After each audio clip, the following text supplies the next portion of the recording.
Bonjour Saskia. Bonjour Jérémy.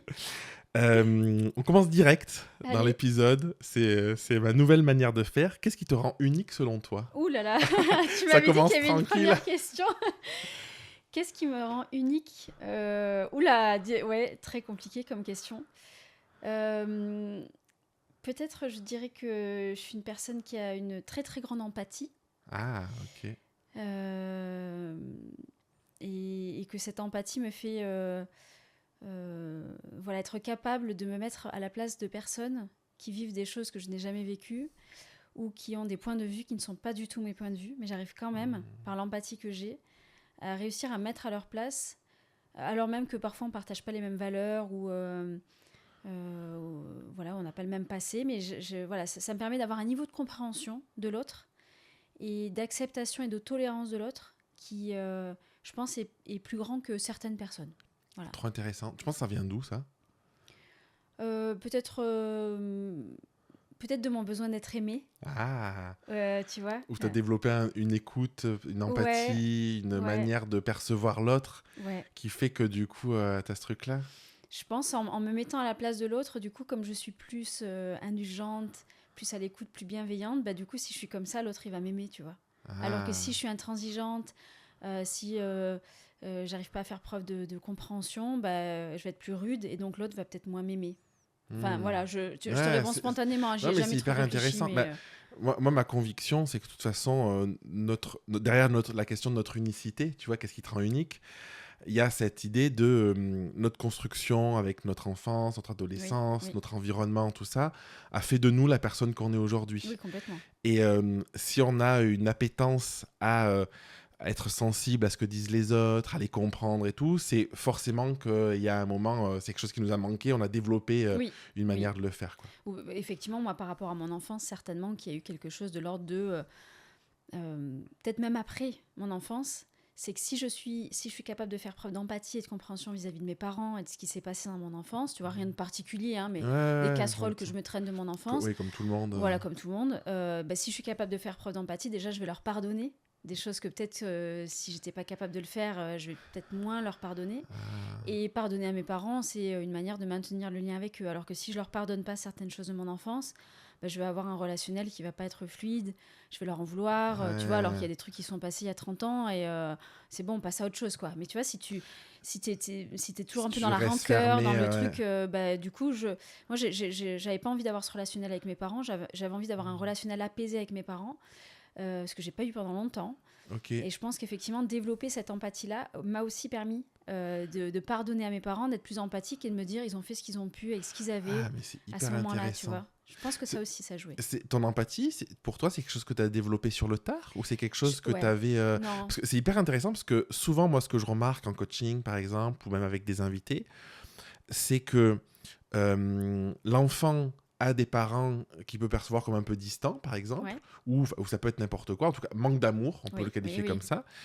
Et il va essayer plein de petites stratégies. À un moment, l'enfant, il peut se rendre compte que, ah, si je suis hypersensible et que je Hmm, comprends le besoin de ma mère ou mon oui, père, oui, je vais avoir de l'attention. oui, Donc, ça va remplir mon réservoir, tu oui, vois. ok. Donc, il y a souvent ce fonctionnement-là. Mais du coup, c'est intéressant que toi, dans ta conscience, tu te dises, c'est quelque chose qui soit développé plus tard. Peut-être que Oui, tu l'avais avant aussi, oui, je sais pas. non, je Mais pense pas. plus tard, en te disant, parce que j'ai envie d'une relation saine avec mes parents, une relation apaisée et Ouais, tout ça, ouais, ah, c'est hyper intéressant. ouais. Je pense que plus petite, moi, ce que j'ai davantage développé, c'est de l'hypervigilance.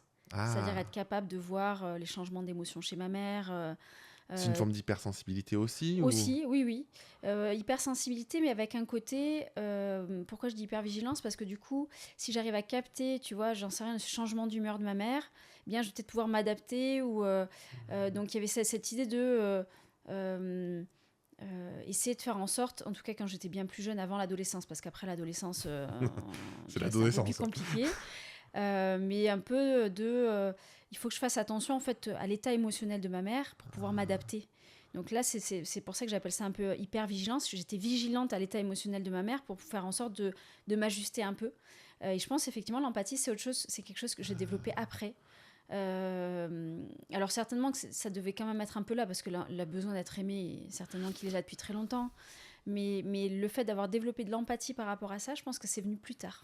Ouais. Et comment à quel moment tu t'es dit je vais développer de l'empathie, ou enfin, en tout cas, peut-être tu ne l'as pas dit comme ça sûrement, mais à quel moment tu as eu ce mécanisme? Qu'est-ce qui t'a fait te dire, attends, avec mes parents, je veux avoir une relation qui est apaisée? Je pense pas que je me le sois dit comme ça. Ok. Là, c'est la réponse que je te donne parce que si je me pose la question, D'adulte. tu vois, voilà, c'est le côté rationnel. Je pense que certainement que ça s'est développé après mes 25 ans.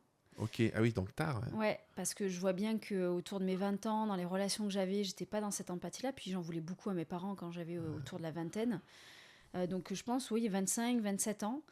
Peut-être mon métier aussi, mon premier métier, orthophoniste, forcément a contribué au fait de développer de l'empathie parce que tu es face à des patients. Donc je vais pas dire que tu es obligé d'avoir de l'empathie, mais tu es obligé d'avoir de l'empathie, quoi, tu vois. Est-ce que sur le côté orthophoniste, ou c'est beaucoup d'enfants? Il y a beaucoup d'enfants, mais tu peux avoir aussi des adultes. Des adultes. Et est-ce qu'il y avait ce côté de un peu aider les enfants dans leur expression, dans tout ça, ou c'était pas émotionnel, tu veux dire? Ben, tu sais, je me dis, on choisit jamais un métier par hasard, Oui, tu non, vois. ça, c'est sûr. Et le moteur qui a fait que tu as choisi ce premier métier-là, est-ce que c'était consciemment ou inconsciemment? Mais tu vois, je sais qu'il y a des personnes qui choisissent un métier pour réparer un peu l'enfant en eux, tu vois, des choses comme ça. Moi, je pense que c'est le syndrome de la sauveuse. Ah oui, ok. Et le thérapeute que je vois actuellement, qui est un hypnothérapeute, me disait certainement que c'est parce que toi-même, tu avais envie d'être sauvé. Il me disait que souvent, les gens qui avaient un peu ce syndrome du sauveur, c'était des gens qui eux-mêmes ressentaient le besoin d'être sauvés. Et donc, ils faisaient ce qu'ils avaient besoin de recevoir. Et peut-être, je suis en train d'expérimenter, d'explorer cette notion-là, donc c'est pas très très clair pour moi, mais c'est ce qui m'a transmis, je trouvais ça intéressant. En tout cas, moi, c'est sûr, j'ai le syndrome de la sauveuse. Je l'ai beaucoup moins. Je l'ai eu beaucoup quand j'ai démarré l'orthophonie. Et à un moment donné, je me suis dit, je ne peux pas sauver toute la planète, en fait. Ouais. Donc, on va arrêter. Et non, vraiment, hein, dans mon cabinet au niveau professionnel, j'ai arrêté d'être sauveuse comme ça. Alors, j'étais dans le soin, hein, bien sûr, on accueille le patient, on est empathique, on est à l'écoute. Mais en fait, pour moi, le terme sauver, en tout cas, le syndrome de la sauveuse, à ce niveau-là, c'est... Le patient ne fait pas forcément, ne se rend pas forcément compte du travail qu'il a, de la responsabilité qu'il a à prendre les choses en main. Mais moi, je vais me battre pour compenser son manque d'investissement. C'est ce qu'on retrouve parfois en orthophonie, où les patients viennent, où les parents viennent avec leurs enfants, ils déposent au cabinet, et puis... débrouillez-vous. Voilà, et puis je me sens pas impliquée. Et puis quand tu leur dis ce serait bien à la maison, que vous fassiez ça, tout ça, ou de faire des propositions, il n'y a pas vraiment de suivi derrière parce qu'ils disent c'est bon, ils voient l'orthophoniste. Non, mais l'orthophoniste, c'est 30 minutes par semaine, c'est pas énorme, tu vois. Beaucoup, ouais. Et en fait, beaucoup d'orthophonistes sont dans cette démarche-là de je vais compenser le manque d'investissement du parent en me surinvestissant moi en tant que professionnel de santé. Donc c'est ça que j'appelle un peu le syndrome du sauveur, c'est je vais en faire plus pour te sauver alors que toi-même tu m'as pas demandé de te sauver. Ça, c'est le principe du sauveur, ouais. Bien sûr. Ouais. Donc moi maintenant, je suis sortie de ça au niveau pro. Et au niveau perso, j'en sors de plus en plus. Ok, trop intéressant. Donc pour revenir vers 25 ans, oui. Aujourd'hui, tu as 40 ans? 39. 39. Ah, excuse-moi. C'est l'année de tes 40 ans. C'est l'année de mes 40 ans, absolument.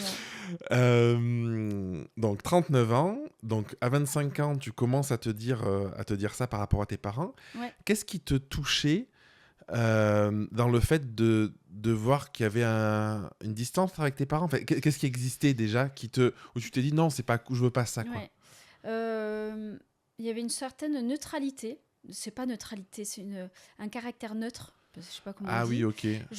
Distant, indifférent. Ok, d'accord. Un peu indifférent, voilà, c'est plutôt ça. Un peu d'indifférence. Donc, t'es là, t'es pas là. Je les voyais pas, c'était pas grave. Tu vois, quand j'ai fait mon concours d'orthophonie, je les ai presque pas vus. Je les ai vus une fois dans l'année. Ah oui, okay. Parce que je rentrais pas chez mes parents, je bossais mon concours. Eux-mêmes ne sont pas vraiment venus me voir. Et je me disais, bah voilà, tout le monde s'en fout en fait. Non, mais tu vois. Et je me disais, est-ce que c'est ça les relations familiales que j'ai envie d'avoir en fait? Et je crois que ce qui a beaucoup joué aussi à ce moment-là de ma vie, autour des 25 ans, c'est que j'étais en couple, donc je suis restée en couple pendant 16 ans avec un homme. Et moi, je l'ai rencontré à 23 ans. Et en fait, c'est un homme qui est toujours très famille et qui m'a donc apporté ce regard un peu différent sur ce que c'est la famille. L'importance de la famille. L'importance de la famille, les liens qui nous unissent, les liens inconditionnels, les efforts qu'on peut faire les uns vers les autres. Pour te donner une illustration, moi, dans ma famille, on ne se faisait pas la bise. Ah oui. Et c'est lui, donc mon ex-conjoint, qui, au bout de quelques années, ça faisait peut-être 3 ans, 4 ans qu'on était ensemble, Un jour, il nous a vu nous dire bonjour comme ça sur un parking et il a dit mais c'est pas possible, mais faites-vous la bise quoi. Et c'est lui qui a intégré, qui a inséré, ritualisé cette bise dans la famille à ce moment-là. Et c'est venu après Et où tu as maintenant, c'est commencé bon. à faire la bise à tes parents et tout. Exactement. Et ça vient d'où, cette pudeur peut-être? C'est Oui, quoi oui, c'est de la pudeur, oui, émotionnelle, physique. On se fait pas de câlins, on Ah se dit pas je ouais. t'aime, on se fait pas de compliments. Monde Moi, ma horrible mère. pour moi. Ah ouais, c'est vrai. J'adore les câlins. Ouais, ouais, mais c'est quelque chose que je Ah pratique ouais. pas, que je pratiquais pas. Aujourd'hui, je suis beaucoup plus contact. Tu vois, quand tu m'as accueilli tout à l'heure, tu m'as fait un gros câlin, j'adore en fait. Mais à une époque, Ouais. j'aimais pas parce que justement, j'étais pas habituée en fait à ce contact Eh oui, physique. oui, ça peut être un Et, peu dérangeant. Ouais. et je savais pas quoi faire avec ça. Oui, ça peut Alors être intrusif un peu de. oui, ça peut quand on n'est pas à l'aise avec ça, Ouais. en fait. Et j'ai appris avec le temps à être beaucoup plus à l'aise avec ça. Et à une époque où je pouvais dire, moi, je suis pas contact, je suis pas câlin, mais en fait, si. En fait, quand Ouais. j'apprécie les gens, j'apprécie de poser une main sur l'épaule pendant qu'on est en train de discuter ou une main sur le bras Oui, pendant qu'on est en rien que train de de discuter. ressentir Ouais, bien sûr, bien sûr. sensitivement Ouais, l'autre et tout. tout à fait. Ah, c'est hyper intéressant. Qu'est-ce que ça t'a. Qu'est-ce que tu penses que ça a créé en toi, dans tes forces, d'avoir ce type d'éducation, d'avoir ce côté pas trop câlin, ce côté un peu distant, je sais pas comment on peut Oui, l'appeler. oui, bah c'est ça, hein, c'est le Ouais. cas. Parce que tu vois, moi, la première fois que je t'ai vu, je t'ai pas du tout senti comme ça. Tu vois? Donc, Parce que j'étais déjà vieille. voilà. T'avais avancé. On s'est rencontrés quand il y a 2 ans, peut-être. Je pense 3 ans. 3 ans, Je ok. pense que ça fait 3 ans. Ouais. J'avais déjà cheminé à ce sujet. Ouais. Je pense que j'étais aussi avant beaucoup plus froide, même dans le contact, même pas forcément que physique, hein, mais dans le contact, la relation humaine, je pense que Ok. j'étais beaucoup plus froide. J'ai mis de la chaleur, en fait, moi, dans mon relationnel avec les Ouais. années, et du coup avec le physique aussi. C'était quoi ta Oui, question? ta question, c'était. Qu'est-ce que ça t'a apporté comme force? Oui, Moi, tu vois, dans Origine, j'aime bien essayer de comprendre, tu vois, on a vécu ce qu'on a vécu, c'est la vie, c'est comme oui, ça, de toute façon, on peut pas revenir en arrière, c'est oui, fait.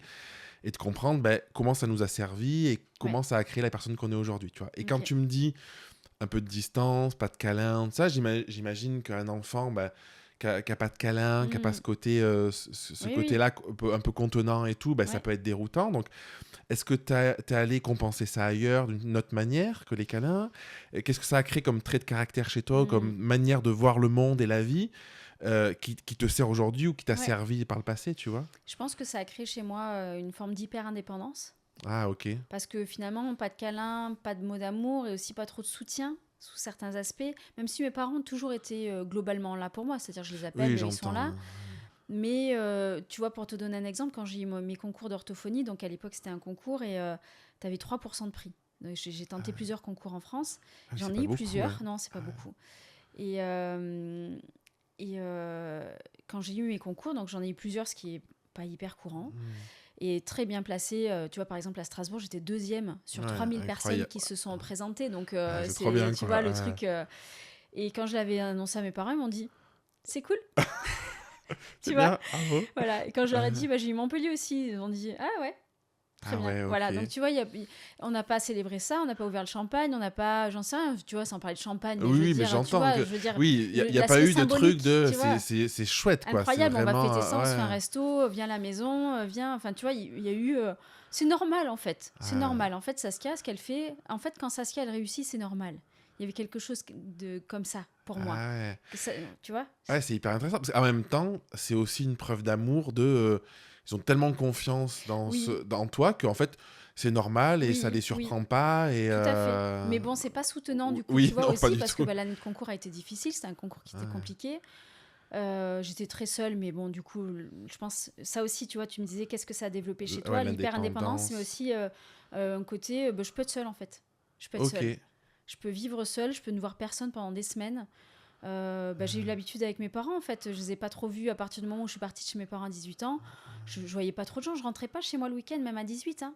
Ah ouais. Moi, tous mes potes de fac rentraient. Moi, j'étais à Montpellier. Tous mes potes de fac rentraient. J'étais la seule à Montpellier. Et moi, le dimanche matin, j'étais sur la place de la Comédie. Je buvais mon café, je fumais ma clope. Je lisais Ah mon ouais, bouquin. ok, J'étais ok. seule. Et les gens me disaient, mais qu'est-ce que tu fais seule? Je sais pas, je bouquine quoi. Tranquille. Je En, passais, tu en vois. même temps, je crois qu'aujourd'hui, c'est une putain de qualité d'arriver à être seul avec soi-même parce qu'en fait, Absolument. il y a tellement de personnes Qui ne savent qui, pas. qui Oui, scrollent, qui fuient tout à leur fait. quotidien parce qu'en fait, ils ont qu'une peur, c'est d'être face à eux-mêmes Oui, bien sûr, bien sûr. et face à eux, à Oui, qui ils sont, oui, à oui, le leur, vide Ouais, parfois, c'est ça. ouais, le manque de sens de la vie, Ouais, enfin, absolument, oui. Et c'est vrai que ça, c'est, pour le coup, autant l'hyper-indépendance, je pense que c'est une qualité, mais c'est aussi un défaut, parce que du coup, c'est un peu, j'ai besoin de personne, quoi. Tu vois, ouais, et ouais, donc, dans ouais. les relations humaines, amicales et amoureuses, bah, j'ai pas besoin de toi, il est pas forcément Ouais. super sympa, tu Oui, puis vois. peut-être que quand t'es en galère, t'oses pas demander d'aide non plus. Enfin, il Exactement. y a Ah des ça, non, je vais me conséquences à démerder ça toute seule, aussi. quoi. Ouais, Tu vois, ouais. c'est, je dois déplacer un canapé, je vais déplacer le canapé toute seule, tu vois. Non, mais tu vois, il faut vraiment que je sois au bord du gouffre, quoi, pour demander de l'aide à quelqu'un. Ouais. Et puis, si en plus on me dit non, alors là, je me souviens, une fois, j'ai demandé de l'aide à mon petit frère, il m'a dit non. Je me suis dit, ok, première fois de ma vie, genre à 30 ans que Ah je lui demande ouais. un coup de main, et il me dit non. Je peux te dire que là, du coup, ça vient renforcer l'idée que de toute façon, je peux compter sur personne. De toute façon, je Et suis seule. donc, de toute Donc, façon, autant te débrouiller toute voilà, seule, quoi. exactement. Donc c'est à cette époque j'ai réagi comme ça. Aujourd'hui je sais très bien que c'est pas une généralité. C'est pas parce que mon frère m'a dit non qu'il faut que je me débrouille toute seule toute la vie, tu vois. Mais c'est vrai que j'ai ce côté-là. Mais par contre le côté être capable d'être seule et de me nourrir moi de ma propre présence, ça aurait pu être un défaut, mais j'en ai fait aussi une force parce que bah, ça me permet de réaliser plein de rêves. Hmm. Même si je suis seule, même des trucs très cons comme j'en sais rien, aller au cinéma ou au restaurant toute seule. Ouais. Et moi j'ai des potes filles qui me disent mais moi je pourrais jamais. Je Hmm. dis mais moi si j'ai envie d'aller au restaurant à midi, je vais pas m'empêcher d'aller au restaurant à midi, j'y C'est vais. énorme.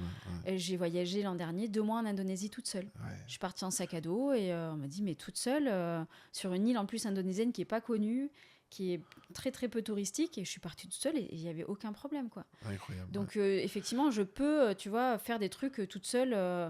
Du coup, c'est pas un frein pour réaliser ni des Ouais. projets pro, ni des rêves, ni... Et ce truc-là, c'est vrai que c'est quelque chose qui... Peut-être que j'aurais pu te dire ça au début de l'interview sur le côté unique. C'est que c'est pas unique, bien sûr, il y a d'autres personnes qui le font, mais le Non, mais côté en tout cas, original, toi, ta singularité à toi, oui, quoi. ben Ouais. vraiment ce côté de je suis capable de tout faire toute seule, en Ouais. fait. Tu vois, c'est trop bien que tu partages ça parce que je trouve que c'est beau, bon, à 39 ans, tu vois, de regarder en arrière et te rendre compte que bah, l'éducation que tu as eue et tout, Mm, il y a beaucoup de personnes, en fait, ce podcast, il existe aussi parce qu'il y a beaucoup de personnes qui tournent en rond, qui se mm, racontent une vieille histoire, oui, mes parents oui, ci, mes parents ça. Et oui, bah, tes parents, peu importe ce qu'ils ont été, en fait, tu te rends compte que la manière dont ils ont été a aussi créé des avantages bien sûr, concurrentiels absolument. déloyaux, tu vois. Oui, bien Le sûr, fait c'est vrai, de... c'est Enfin, vrai. moi, je le vois en business, tu vois, un avantage concurrentiel déloyal, ben, de pouvoir être seul tout le temps, hyper Bien sûr, autonome et tout, c'est ouais. un espèce d'énorme avantage, quoi, tu vois. Tout à fait. Ah non, mais complètement. Et du coup, merci vraiment de partager ça. Alors, je vais te poser une petite question. Oui, J'ai une petite fiche avec 10 questions. ok, Tu peux choisir un numéro entre 1 et 10 et je te pose la question qui correspond. Tu choisis allez, quel numéro? 3. 3. Si tu pouvais effacer un moment douloureux de ton histoire, ce serait lequel? Ouh. Alors, je vais m'arranger avec ta question. Est-ce qu'on a le droit de faire ça? Alors, je vais te faire une proposition, tu vas me dire. En fait, je suis pas sûre qu'il y ait un seul moment douloureux, mais j'ai envie de te partager une succession de situations douloureuses qui sont toutes les Ah, mêmes. ok. C'est toutes les mêmes situations. Et si je pouvais effacer ce type de situation-là de ma vie, ça me ferait du bien. Je valide. Allez. J'adore l'idée. Euh, voilà, on m'a menti dans certaines Ah, relations. On m'a menti de manière assez répétitive sur des sujets pas très graves. Vraiment pas des mensonges type tromperie, ok.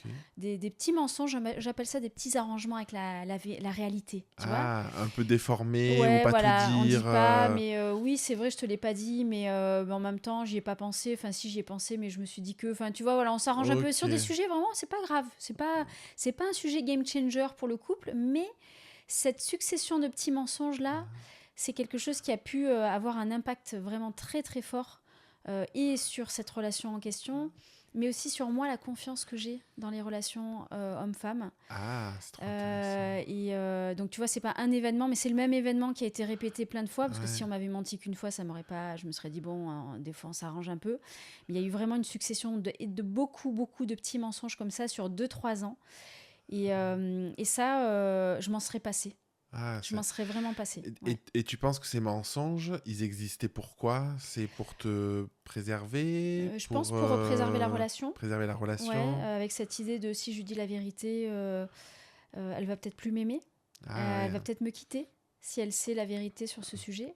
Il y avait une part de ça, et puis il y avait une part de j'ai honte de lui dire la vérité. Ouais. Voilà. Et cet aspect de honte, un peu d'ego, tu vois, Ouais. un peu mal placé. Alors que moi, il y a quelque chose qui est très important. Tiens, regarde, tu me demandais tout à l'heure s'il y avait quelque chose dont j'avais envie de parler dans cette interview, dans cette discussion. Et je t'ai dit que je voulais bien parler de l'amour, mais il y a un autre sujet qui est très, très important pour moi, c'est la confiance.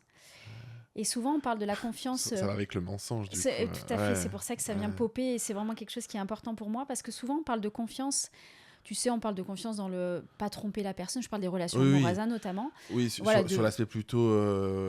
sur le côté sexuel. Exactement, voilà. Tromperie, tout ça. Je lui fais confiance. Quand on dit de quelqu'un, je lui fais confiance, souvent, on se dit, il va pas me tromper. Ouais. Après, ça peut être, je lui fais confiance aussi pour respecter sa parole. Ouais. Donc ça, c'est quelque chose qu'on évoque un peu moins, mais qui est très, très important pour moi. Et ça, c'est quelque chose, tu vois, en lien avec le mensonge, que quand une personne te ment à répétition, à un moment donné, tu viens à douter de sa parole. Même pour des choses anodines du quotidien. Tu te dis, il m'a dit ça, mais est-ce que vraiment... Tu vois, Pierre et le loup, quoi. À force de mentir, même sur des sujets, vraiment, je vais dire le mot, des sujets de merde, tu vois, des trucs dont on n'a rien à faire. Mais en fait, l'existence de ces petits mensonges, ces petits arrangements avec la réalité, font que la confiance, elle s'en va. Et un autre élément de la confiance qu'on évoque peu, qui m'est aussi très, très cher, de plus en plus maintenant dans les relations amoureuses, c'est la notion de faire confiance dans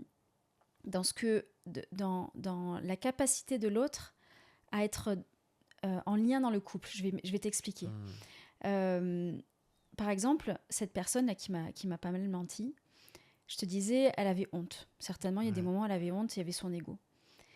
Et en fait, c'est parce qu'elle n'avait pas confiance en moi, dans le fait que j'allais accueillir ce qu'il voulait me raconter, sans jugement.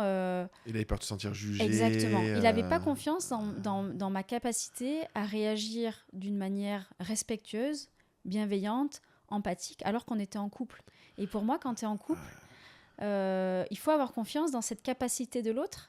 C'est un vrai sujet dans le couple, ça, ouais. C'est énorme. Ah ouais. Tu vois, et quand on veut cacher des choses à l'autre, c'est qu'on ne fait pas confiance à l'autre, alors que ce soit basé sur des faits ou pas. Mais c'est que je ne te fais pas confiance sur le fait que tu vas accueillir ce que je vais te raconter de manière bienveillante. Sauf que pour moi, si je t'aime, forcément, normalement, je suis censée accueillir ça de manière bienveillante. Et tu vois. Voilà. C'est hyper intéressant. Et tu penses que... Moi, quand tu m'en parles, ça m'évoque des personnes qui sont comme ça. Et en fait, toutes les personnes que je connais qui sont un peu dans ce... Pas des gros mensonges, mais comme tu dis, transformer un peu les choses et tout.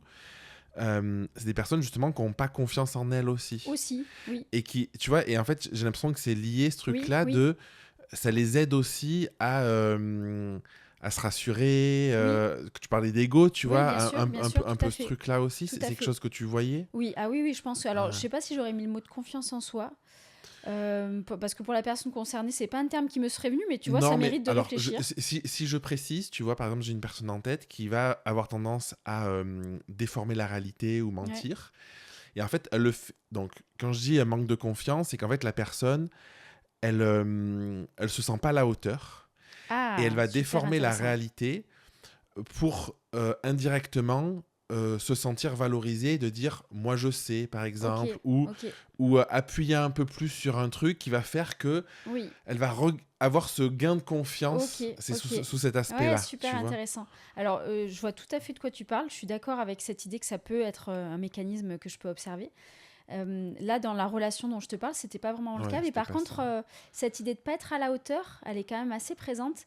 Parce que c'est quelque chose qu'on m'avait souvent renvoyé dans ce couple-là, dans le couple que j'avais avec cet homme.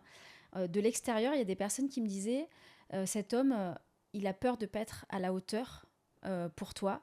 Et donc, parfois, effectivement, sur des choses sur lesquelles il avait peur que tu le juges, il pouvait mentir, cacher un peu, parce que justement, il avait peur d'être trop souvent pas à la hauteur et que tu veuilles le quitter à un moment donné. Donc, il peut y avoir quelque chose comme ça.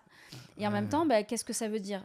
Ça veut dire que moi, peut-être que je suis restée avec cet homme pendant quelques années, à l'endroit où s'il m'avait délivré totalement qui il était, peut-être que moi, déjà, je l'aurais accepté tel quel. Oui, déjà. C'est ça. Ou alors, peut-être que je l'aurais effectivement quitté, mais beaucoup plus tôt, parce que j'aurais constaté qu'effectivement, sur certains aspects, on ne se rejoignait pas. Alors, je ne sais pas si on peut dire qu'il n'aurait pas été à la hauteur, Mais du coup, peut-être ça l'aurait pas fait en fait. Et donc il a pu me faire croire par ces petits mensonges que c'est bon, on se rassemble, on y est, on est en phase, on est en connexion, alors qu'en fait non, tu vois, il n'y avait pas de connexion, et à un moment donné, je me suis dit, en fait, c'est pas possible, tu vois. Est-ce qu'il t'a pas fait vivre, est-ce qu'il t'a pas fait expérimenter finalement un peu une quête de toi, de arriver à déployer encore plus ta sensibilité, encore plus ton empathie dont tu me parlais, pour arriver au moment où tu te rends compte de ça? Non, je crois pas. Tu crois pas? Malheureusement, non, je crois que face à ce comportement, j'ai perdu de l'empathie. Ah ouais. Ouais. Parce que t'étais agacée. Ouais. Parce en fait, que ça te saoulait, à force de répétition, tu vois, de situations comme ça, de petits mensonges. En fait, moi, je suis pleine d'empathie pour les gens qui sont capables de faire preuve de vulnérabilité et qui vont être capables, par exemple, imagine, tu mens de manière un peu réflexe, tu mens sur un petit sujet comme ça de merde. Et puis, je sais pas, 1 heure après, tu vas voir la personne et tu lui dis, excuse-moi, en fait, tout à l'heure, c'est pas la réalité ce que je t'ai dit. Et tu vas le dire, du tac au tac, je t'ai menti, c'était un peu en mode réflexe, mais en fait, je voulais pas te mentir, je me rends compte que c'était pas exactement ça que je voulais te dire. Eh ben, là, je pardonne direct. Sauf si tu me le fais 200 fois, tu mens avec 200. Oui, mais je veux dire, non, mais tu vois ce que je veux dire. Mais en fait, moi, quelqu'un qui vient me dire, j'ai merdé, j'aurais pas dû faire comme ça, ou je t'ai mal parlé, excuse-moi tout de suite. J'étais sous la colère. Exactement. Tu vois, parfois, on pouvait me renvoyer cette notion d'exigence que je pouvais avoir, moi. Parce que je peux avoir un regard exigeant, je peux être une fille exigeante. Je sais pas si tu fonctionnes trop avec les signes astrologiques. Moi, c'était pas trop mon truc, pas du tout même mon truc jusqu'à maintenant, mais j'arrête pas de lire des trucs sur les vierges en ce moment. Et ça me décrit parfaitement. Donc je me dis... sais quand est ton anniversaire, du coup. Ouais. T'as la période. Et du coup, effectivement, je peux être quelqu'un d'exigeant, mais en fait, je le suis pas tant parce que, en fait, tu peux te foirer dans ta vie. Mais si tu viens et que tu me dis je me suis foirée, excuse-moi, je vais tout te pardonner en fait. Sauf, encore une fois, si tu me le fais 200 fois, la même chose, évidemment. Là, ça devient plus une erreur, ça devient une habitude, tu vois. Mais en fait, moi, j'aime cet aspect-là de vulnérabilité. J'aime les personnes qui sont capables de dire, là, j'ai été hyper touchée, là, j'ai été blessée, c'est pour ça que j'ai réagi comme ça. Et en fait, dans cette personne que je t'évoque, qui faisait ces petits mensonges, on n'avait pas cette vulnérabilité. Justement, il y avait quelque chose de l'ordre de je cherche à masquer. Et en fait, cacher cette part de vulnérabilité qu'on a, je trouve que ça permet pas de créer de l'intimité. Tu vois, dans le couple, une connexion. Mais je pense que, bon, je sais pas, je veux pas me prononcer, mais moi j'ai l'impression que c'est assez rare parce que pour faire ce que tu dis de venir s'excuser ou revenir sur une situation, prendre du recul, ça demande un haut niveau de conscience. Oui, absolument. Un haut niveau de connaissance de soi aussi. Absolument, oui. Un haut niveau de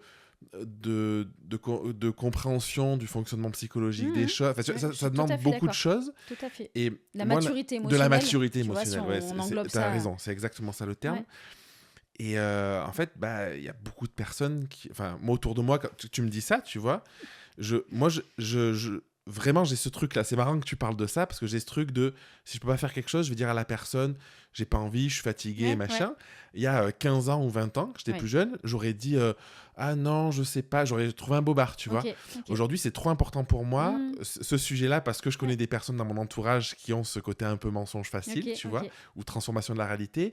Et moi, je me dis, je veux surtout pas être comme ça, tu vois. Mais pour avoir fait ce chemin-là, pendant des années, c'est de la labeur de... Attends, ah non, je vais vraiment dire ce que je ressens. Attends, mais qu'est-ce que je ressens? Qu'est-ce que je pense? Ah, j'ai peur de blesser l'autre. C'est pas grave, je vais passer au-dessus de ça. Tu vois, et je trouve que ça demande... C'est énorme. Voilà, un travail qui est assez important. Et je trouve que c'est beau que tu sois câblé comme ça, parce que je trouve que c'est mieux pour tout le monde, en vrai. Totalement. Mais je pense qu'il y a beaucoup de personnes, et je suis trop content que tu parles de ça, parce que ceux qui vont nous écouter, tu vois, qui n'en sont pas là, parce qu'il y a encore, aussi dans le côté sauveur, peur de l'extérieur. Complètement. Et peur d'exprimer peut-être des choses, peur du retour que ça peut avoir et tout ça. Peut-être encore plus chez les hommes. Tu vois, je ne veux pas catégoriser, la vulnérabilité, mais bien non, mais sûr, t'as raison, tu vois, t'as raison. Ce côté, il faut que je reste fort, bien sûr. Il faut garder la barque, le machin. Alors que j'en parlais avec quelqu'un récemment, je disais, moi, un homme qui me montre sa vulnérabilité, mais tu vois, sur des petits gestes très cons, tu vois, là, récemment, j'étais dans le train avec un homme que je fréquente et il était fatigué. Et lui, il aurait eu tendance à vouloir que ce soit moi qui pose ma tête contre son épaule et qui me repose dans le train, tu vois, dans le trajet qu'on avait. Et puis, à un moment donné, il était fatigué. Je dis, viens. viens c'est là. beau. Et en fait, il savait pas trop et finalement, il est venu et il est resté couché comme ça sur moi et j'ai trouvé ça hyper sexy en fait. Ouais. Alors, je disais, moi, mais soit 80 ou 70% du temps solide, un mec, machin, et 30% du temps, montre-moi ça, en fait. C'est Ouais. parce que je trouve ça beau, je trouve ça sexy même. Tu vois, il y a même C'est vraiment... intéressant le terme sexy. Ouais, il y a un côté sexy où... je trouve ça beau, en fait. Et je trouve ça beau et presque désirable, tu vois. Quand j'utilise le mot sexy, il y a vraiment quelque chose de l'ordre de... dans une relation avec Ouais. un homme que tu fréquentes, bien sûr, il y a qui... Voilà, c'est pas quelque chose qui va me freiner dans le désir que je peux ressentir pour un homme. Enfin, tu vois, voilà. Et C'est trop intéressant. Ça rejoint aussi peut-être le côté confiance dont tu parlais. Où Oui, en fait, oui, si l'homme est prêt à se laisser aller quand ça va complètement. pas, parce qu'il a des émotions et Tout tout, à fait. c'est qu'il a une confiance, Exactement. pas absolue peut-être, mais en Ouais, tout ouais, cas ouais, tout à extrêmement fait. importante envers toi, quoi. Tout à fait. Et ça, en fait, cette confiance mutuelle qu'on va s'accorder à se laisser Ah, aller dans nos moments de vulnérabilité, c'est pour moi, tu vois, c'est ça qui crée ah, une connexion hyper forte, en fait, avec la personne que tu ne peux pas... J'ai l'impression que tu peux pas explorer cette connexion forte si, en fait, on n'est pas dans cette réciprocité de ouais, je suis vulnérabilité, d'accord. tu vois. Non. Je te disais tout à l'heure, j'ai une relation qui a duré 16 ans où cette part de vulnérabilité, je la voyais pas chez cet homme, que je vois chez l'homme que je fréquente actuellement, qu'on se voit depuis quelques semaines, tu vois. Et la connexion, elle est 10 fois plus Ouais. forte. C'est C'est incroyable. ouf. Et qu'est-ce qui a fait que quand tu l'as rencontré, donc il y a 20 ans peut-être, je sais pas, cette première longue relation, Ouais. t'es allé vers ce type d'homme. Qu'est-ce qui t'a attiré là-dedans? Est-ce qu'il y avait des schémas dans ta famille euh, où justement tu disais, ben, on se disait pas trop de choses, donc en Mm. fait, tu vois, c'était pas naturel pour toi de dire les choses, d'avoir ce niveau de connexion. Ouais. Qu'est-ce qui a fait que ça a créé ça, tu vois? Bah, c'est rigolo parce que autant dans la famille, on se disait pas trop de choses. Ou quoi que j'allais te dire avec cet homme, moi je disais beaucoup de choses, mais en fait c'est pas vrai.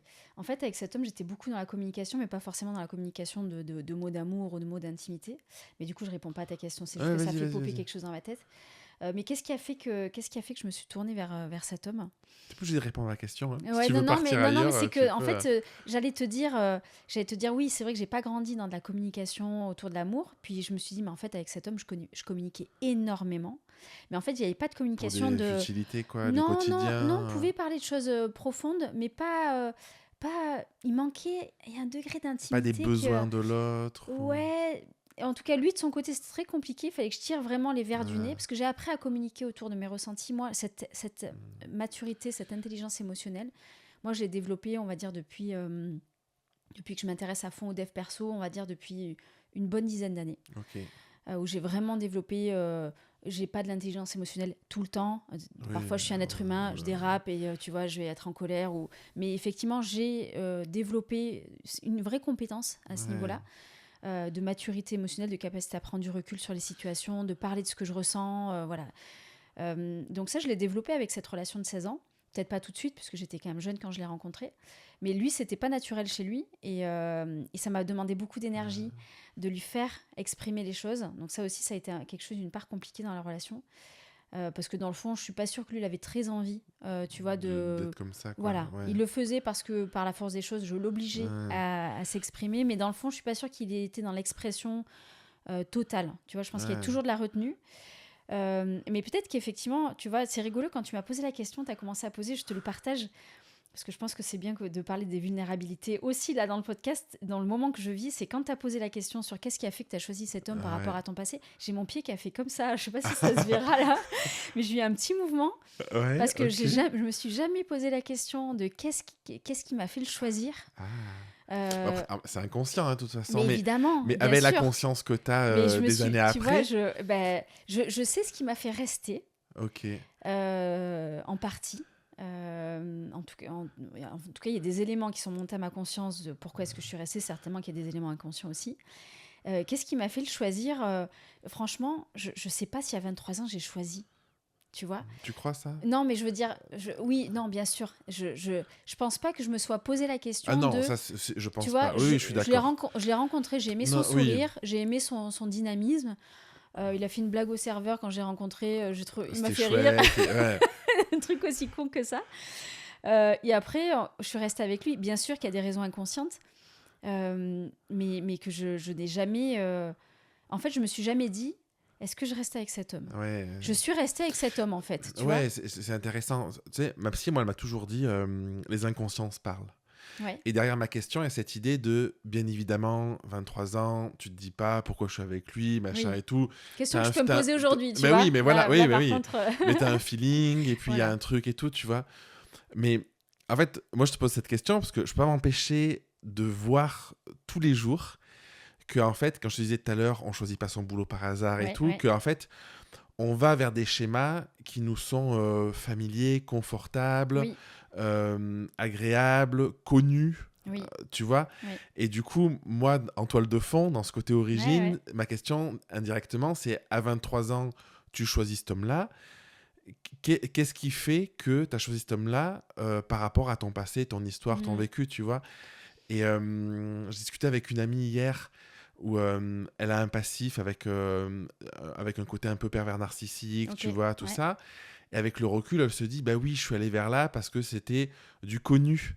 Et Ok, c'était des relations qui étaient naturelles pour moi. ok. Aujourd'hui, des années après, je me rends compte que c'est nocif, Mm. c'est pervers, ça m'a fait du mal et tout ça, j'en suis sorti. Mais sur le moment, en fait, c'est ce que Ouais. je connaissais, tu vois. Bien sûr, complètement. Et tu vois, Ouais. c'est ce Ouais, truc-là où, ouais. en fait, parfois, voilà. Ouais, non, mais du coup, je connecte avec quelque chose que j'ai dit à ma mère il y a pas longtemps, parce que la séparation avec cet homme, bien sûr, a remué beaucoup de choses. Même si c'est Ouais. moi qui suis partie, bah, ça a remué quand même énormément de choses. Et en fait, j'ai connecté j'ai compris à la séparation qu'il y a une grosse connexion entre mon père, l'attitude de mon père avec ma mère, et l'attitude de cet homme avec moi. Ah, c'est ce Avec, que tu connaissais, quoi. ouais, avec un homme pour mon père qui est aux petits soins pour ma mère au quotidien. Et effectivement, mon ex-conjoint était aux petits soins pour moi au quotidien. C'est-à-dire quelqu'un très dans le service, langage de l'amour très très dans le Ouais, service, énormément. Et mon père et mon ex-conjoint, c'est vraiment le cas. Mais qu'à côté de ça, pour tout ce qui est grosses décisions de vie, bah non, ça c'est en fait, non, Merde-toi. voilà, non, mais tu vois, voilà, il y avait ce Euh, truc de, en fait, je suis très généreux dans le quotidien, je donne beaucoup, et du coup, ce que les autres voient autour, c'est que ah, moi, je suis un mec hyper généreux avec Saskia. Mais après, pour tout ce qui est discussion de vie, par exemple, moi, j'avais très envie de vivre à la campagne. Nous, on vivait en ville. Et bah, sa réponse était bah, non, en fait, moi j'ai mes activités en centre-ville. J'aime bien le mercredi aller marcher et aller faire mes boutiques. Il me parlait pas comme ça, hein, il était Oui, plus oui, doux, mais mais c'était c'était la l'équivalent. La conclusion de réponse ça, c'était quoi. non, en Ouais. fait. Il n'y avait pas de écoute, on va en parler, c'est un projet Un peu commun. égoïste, Oui, peut-être? Une oui, forme un peu de... égocentré, un peu égocentré. me first, tu vois, Ouais, me ouais. first. Mais pas. Et c'est là où c'était très délicat pour moi, c'est qu'il y avait et chez mon père, c'est pareil avec ma mère, c'est qu'il y a cette espèce de discordance entre ce que les gens voient, c'est-à-dire quelqu'un Ouais. hyper attentionné, qui s'occupe de sa femme, etc., et ce que moi je voyais de l'intérieur du couple, Oui, c'est-à-dire ce que tu quelqu'un vivais, finalement quoi. un peu égoïste, ou sur Hmm. certains aspects, en fait, il prenait pas tant soin de moi que ça, sous certains aspects, hein, vraiment, Oui, en fait, de tu toute vois, façon, c'est jamais tout blanc, tout noir. C'est que évidemment. il y a des domaines de vie où la personne, elle prend peut-être plus soin, C'est des ça, domaines, elle tout prend à moins fait, soin tout parce à que fait, c'est plus important, moins important tout et à tout. fait. Mais Mais ouais, toutes les décisions, les grosses décisions de type de vie, tu te sentais un peu solo, quoi. bah, en fait, c'était lui, en fait, comme si, tu sais, si on était dans une société, bah, lui, il avait plus de voix, quoi. On votait tous Ah les oui, deux, mais lui, ok. il avait deux voix et moi, j'en avais une. Donc, s'il me disait, on reste habité là, on reste habité là. Ok. Tu vois, il n'y a pas Il y avait plus de... d'action que toi dans la société, Exactement, quoi. tout à fait. Alors que moi, au départ, je pensais qu'on avait signé pour 50-50, tu vois. Et Ah, j'avais l'impression qu'on était 50-50 sur du quotidien, des petites choses, les voyages, les machins. Mais en fait, sur les grosses décisions de vie, je suis passée à côté de choses que j'avais envie de faire depuis très longtemps. Et d'ailleurs, c'est pour ça que j'ai décidé, moi, quand on s'est séparés, je me suis dit, c'est terminer les compromis. Je me suis dit, si je me remets en couple, je ferai... Parce que j'ai eu l'impression, en fait, de faire des compromis énormes jusqu'à en faire des sacrifices. ah oui, Alors que j'avais ok. pas l'impression quand j'étais en couple avec lui, hein. C'est après coup que j'ai compris, je me suis dit, mais en fait, pourquoi je me suis empêchée de faire ça, et ça, et ça, et ça? Mais Et parce que lui, ouais. il avait dit non, et que c'était un non comme ça, ferme. Alors que quand tu es en couple, normalement, si l'autre t'amène un truc qui est très, très important pour lui, qui lui est très cher, bah, normalement, tu es censé en discuter, voir comment est-ce qu'on peut trouver un terrain Ouais. d'entente, faire un pas l'un vers l'autre, ou alors se dire, écoute, pendant 2 ans, on fait comme ça, puis on verra Après, après pour ton projet. Tu ouais. vois, normalement, il me C'est trop semble, hein. intéressant. Et c'est quoi qui a fait que vous êtes rentré là-dedans? Parce que, tu vois, moi, ce que ça m'évoque, ce que tu dis, c'est on se rencontre à 23 ans. À 23 ans, bon, Oui, on est jeune, on sait pas trop ce que c'est un tout à fait. couple, la vie. Enfin, on le sait plus ou Oui, on moins, habite mais ensemble, mais voilà, bon, voilà, ça se... t'es quand même dans le côté jeunesse, on va dire, Exactement, tu oui, vois. complètement. Et je me dis, c'est vrai que dans les couples, souvent, tu rentres dans un mécanisme où tu te construis un peu ensemble comme ça, Oui, et oui. après, c'est dur d'en sortir. Oui, complètement. Et du coup, tu vois, c'est ce que ça m'évoque. Je me dis, en fait, il y a sûrement plein de couples enfin, plein de personnes qui vont nous écouter et qui se disent, mais je suis peut-être dans un couple depuis 10 ans, 15 ans, 20 ans. Et en fait, j'en suis pas sorti parce Mm. qu'en fait, les mécanismes sont en place. Parfois, on s'en rend même pas compte. Oui, oui, Et on complètement. se pose pas ces questions. Là, on se rend compte que, ah bah oui, en fait, finalement, j'ai jamais fait ce que je voulais. Ouais. Et il y a aussi ça, je trouve, peut-être du poids qu'il peut avoir. Alors que quand tu Complètement. refais ton couple, moi, avec ma femme, tu vois, j'avais une trentaine d'années Ouais. qu'on s'est mis ensemble. Bah, c'est pas la même chose que quand j'étais en couple, j'avais 18 ans, tu vois. Complètement, ouais. Et du coup, forcément, je pense qu'aujourd'hui, dans ton couple, enfin, je sais pas comment tu le qualifies dans ta relation, voilà. Je ne sais pas. Tu sais pas toi non plus, on va parler d'amour après. T'as aussi un background qui est complètement différent de qu'est-ce que je veux, qu'est-ce que je veux pas. Ça n'a rien à voir. Et tu rentres dans une... Nous, avec ma femme, on est rentré dans une relation de... On veut plus vivre ce qu'on a vécu par le passé. On va faire des thérapies en parallèle chacun, parce que comme ça, on va aller travailler sur nos blessures, tu vois. Complètement, oui. Et ça change aussi la relation que tu as. Moi, je me rends compte que, pourtant, moi qui suis dans le dev perso depuis longtemps, qui me pose énormément de questions, je fais des travaux de thérapie ou d'écriture introspective vraiment très régulièrement. Il y a plein de choses qui étaient dans mon ancien couple que je n'avais pas vues, que j'ai vues à la séparation. Je me suis dit, waouh! Ou que j'ai vues parce que certaines personnes que j'ai rencontrées m'ont renvoyé quelque chose et je me suis dit ah oui c'est vrai, il a raison, elle a raison, j'avais pas vu ce truc là. Et encore t'es ouverte à ça du coup. Oui complètement, mais parce qu'en fait j'avais le nez tu vois dans les situations et donc je me suis pas rendu compte de plein de choses et effectivement je pense que quand on est en couple, quand on se met en couple très jeune et que on construit notre couple sans trop se poser de questions et donc t'as raison, il y a des jeux, des mécanismes qui se mettent en place qu'on n'a pas identifiés, qu'on n'a pas voulu, mais ça s'est fait comme ça. Parce qu'à 23 ans, jamais tu t'es dit... Enfin, à l'époque, tu t'es jamais probablement dit mon père, il est comme ça avec ma mère, je veux pas que ça se reproduise dans ma relation, du coup, je fais attention à ça. Mais alors, en fait... si certains aspects, tu vois, c'est rigolo parce que je me disais, ma mère, elle a travaillé un peu dans sa vie, mais elle a aussi pas mal pas travaillé, donc elle a pu être aussi en situation de dépendance, tu vois, financière par rapport à mon père. Et donc, je me disais, moi, ça, jamais. Je ne serais jamais en situation de dépense par rapport à mon père. Et donc, je me disais, il faut que je travaille. Tu vois, donc, cet aspect-là, je me disais, moi, je vais bosser. Je bosserai toujours. Alors que mon ex-conjoint pouvait me dire à certains moments, si tu as envie, t'inquiète, tu peux baisser ton travail, tu peux arrêter si tu veux. Et moi, je dis, non, moi, je ne serais pas comme mon père et ma mère. En plus, t'as le côté indépendante, autonome et tout. Mais tu vois, il y a certains trucs que je n'avais pas identifiés chez mes parents, que j'ai en fait reproduits. Sans le vouloir. Et ça fait partie aussi des sujets qui sont des grosses prises de conscience depuis une année, on va dire. C'est que j'ai l'impression, mais je suis encore en train de creuser, j'ai l'impression que on reproduit, je vais un peu exagérer, mais qu'on reproduit presque tout ce qu'on voit chez nos parents, mais parfois c'est juste travesti. C'est-à-dire que on se dit ça je le referai jamais. Moi mes parents ils étaient comme ça en couple, moi je le ferai jamais. Et en fait on reproduit symboliquement la même chose, mais ça ressemble en apparence. Exactement, ça a une forme différente, mais dans le fond c'est le même mécanisme. Moi j'adore cet exercice de reprendre des situations que tu vis et te dire par rapport à des situations passées, par exemple, de dire est-ce que la situation elle est pas identique avec un masque différent. Et je vois vraiment ça comme un côté costume, tu vois. C'est la même personne dessous, juste le costume a changé, le masque a changé. Tout à fait. Et c'est très très juste ce que tu dis parce que souvent, je pense que c'est ce qui se passe. C'est qu'en fait le masque change, mais la situation de fond, quand on creuse vraiment dans le type de fonctionnement, les attentes, ou alors ça s'est déplacé sur d'autres personnes parfois et tout ça. C'est pas dans le couple, mais c'est avec notre patron. Et ça existe. Complètement. Moi j'ai cette sensation, c'est pour ça que je te disais tout à l'heure, je vais exagérer, j'ai la sensation qu'on reproduit tout. J'exagère, mais moi je vois des choses que je reproduis et je me disais mais je savais pas que je reproduisais, mais en fait ça ressemble à quelque chose de complètement différent. Et en fait on se fait leurrer parce qu'on se dit ce truc là je le referai pas, mais comme ça a une gueule complètement différente, on se dit c'est bon, moi j'ai pas refait comme mes parents. Mais en fait t'as fait exactement la même chose, c'est juste l'apparence qui est différente. Et c'est pour ça que c'est difficile du coup d'aller le travailler. Et du coup moi j'ai envie d'aller explorer tu vois ce côté là, presque d'aller se dire, de partir du principe, je pars du postulat que je reproduis tout ce que mes parents ont fait. Et donc, finalement, à quoi ça pourrait ressembler dans ma vie, cet aspect-là.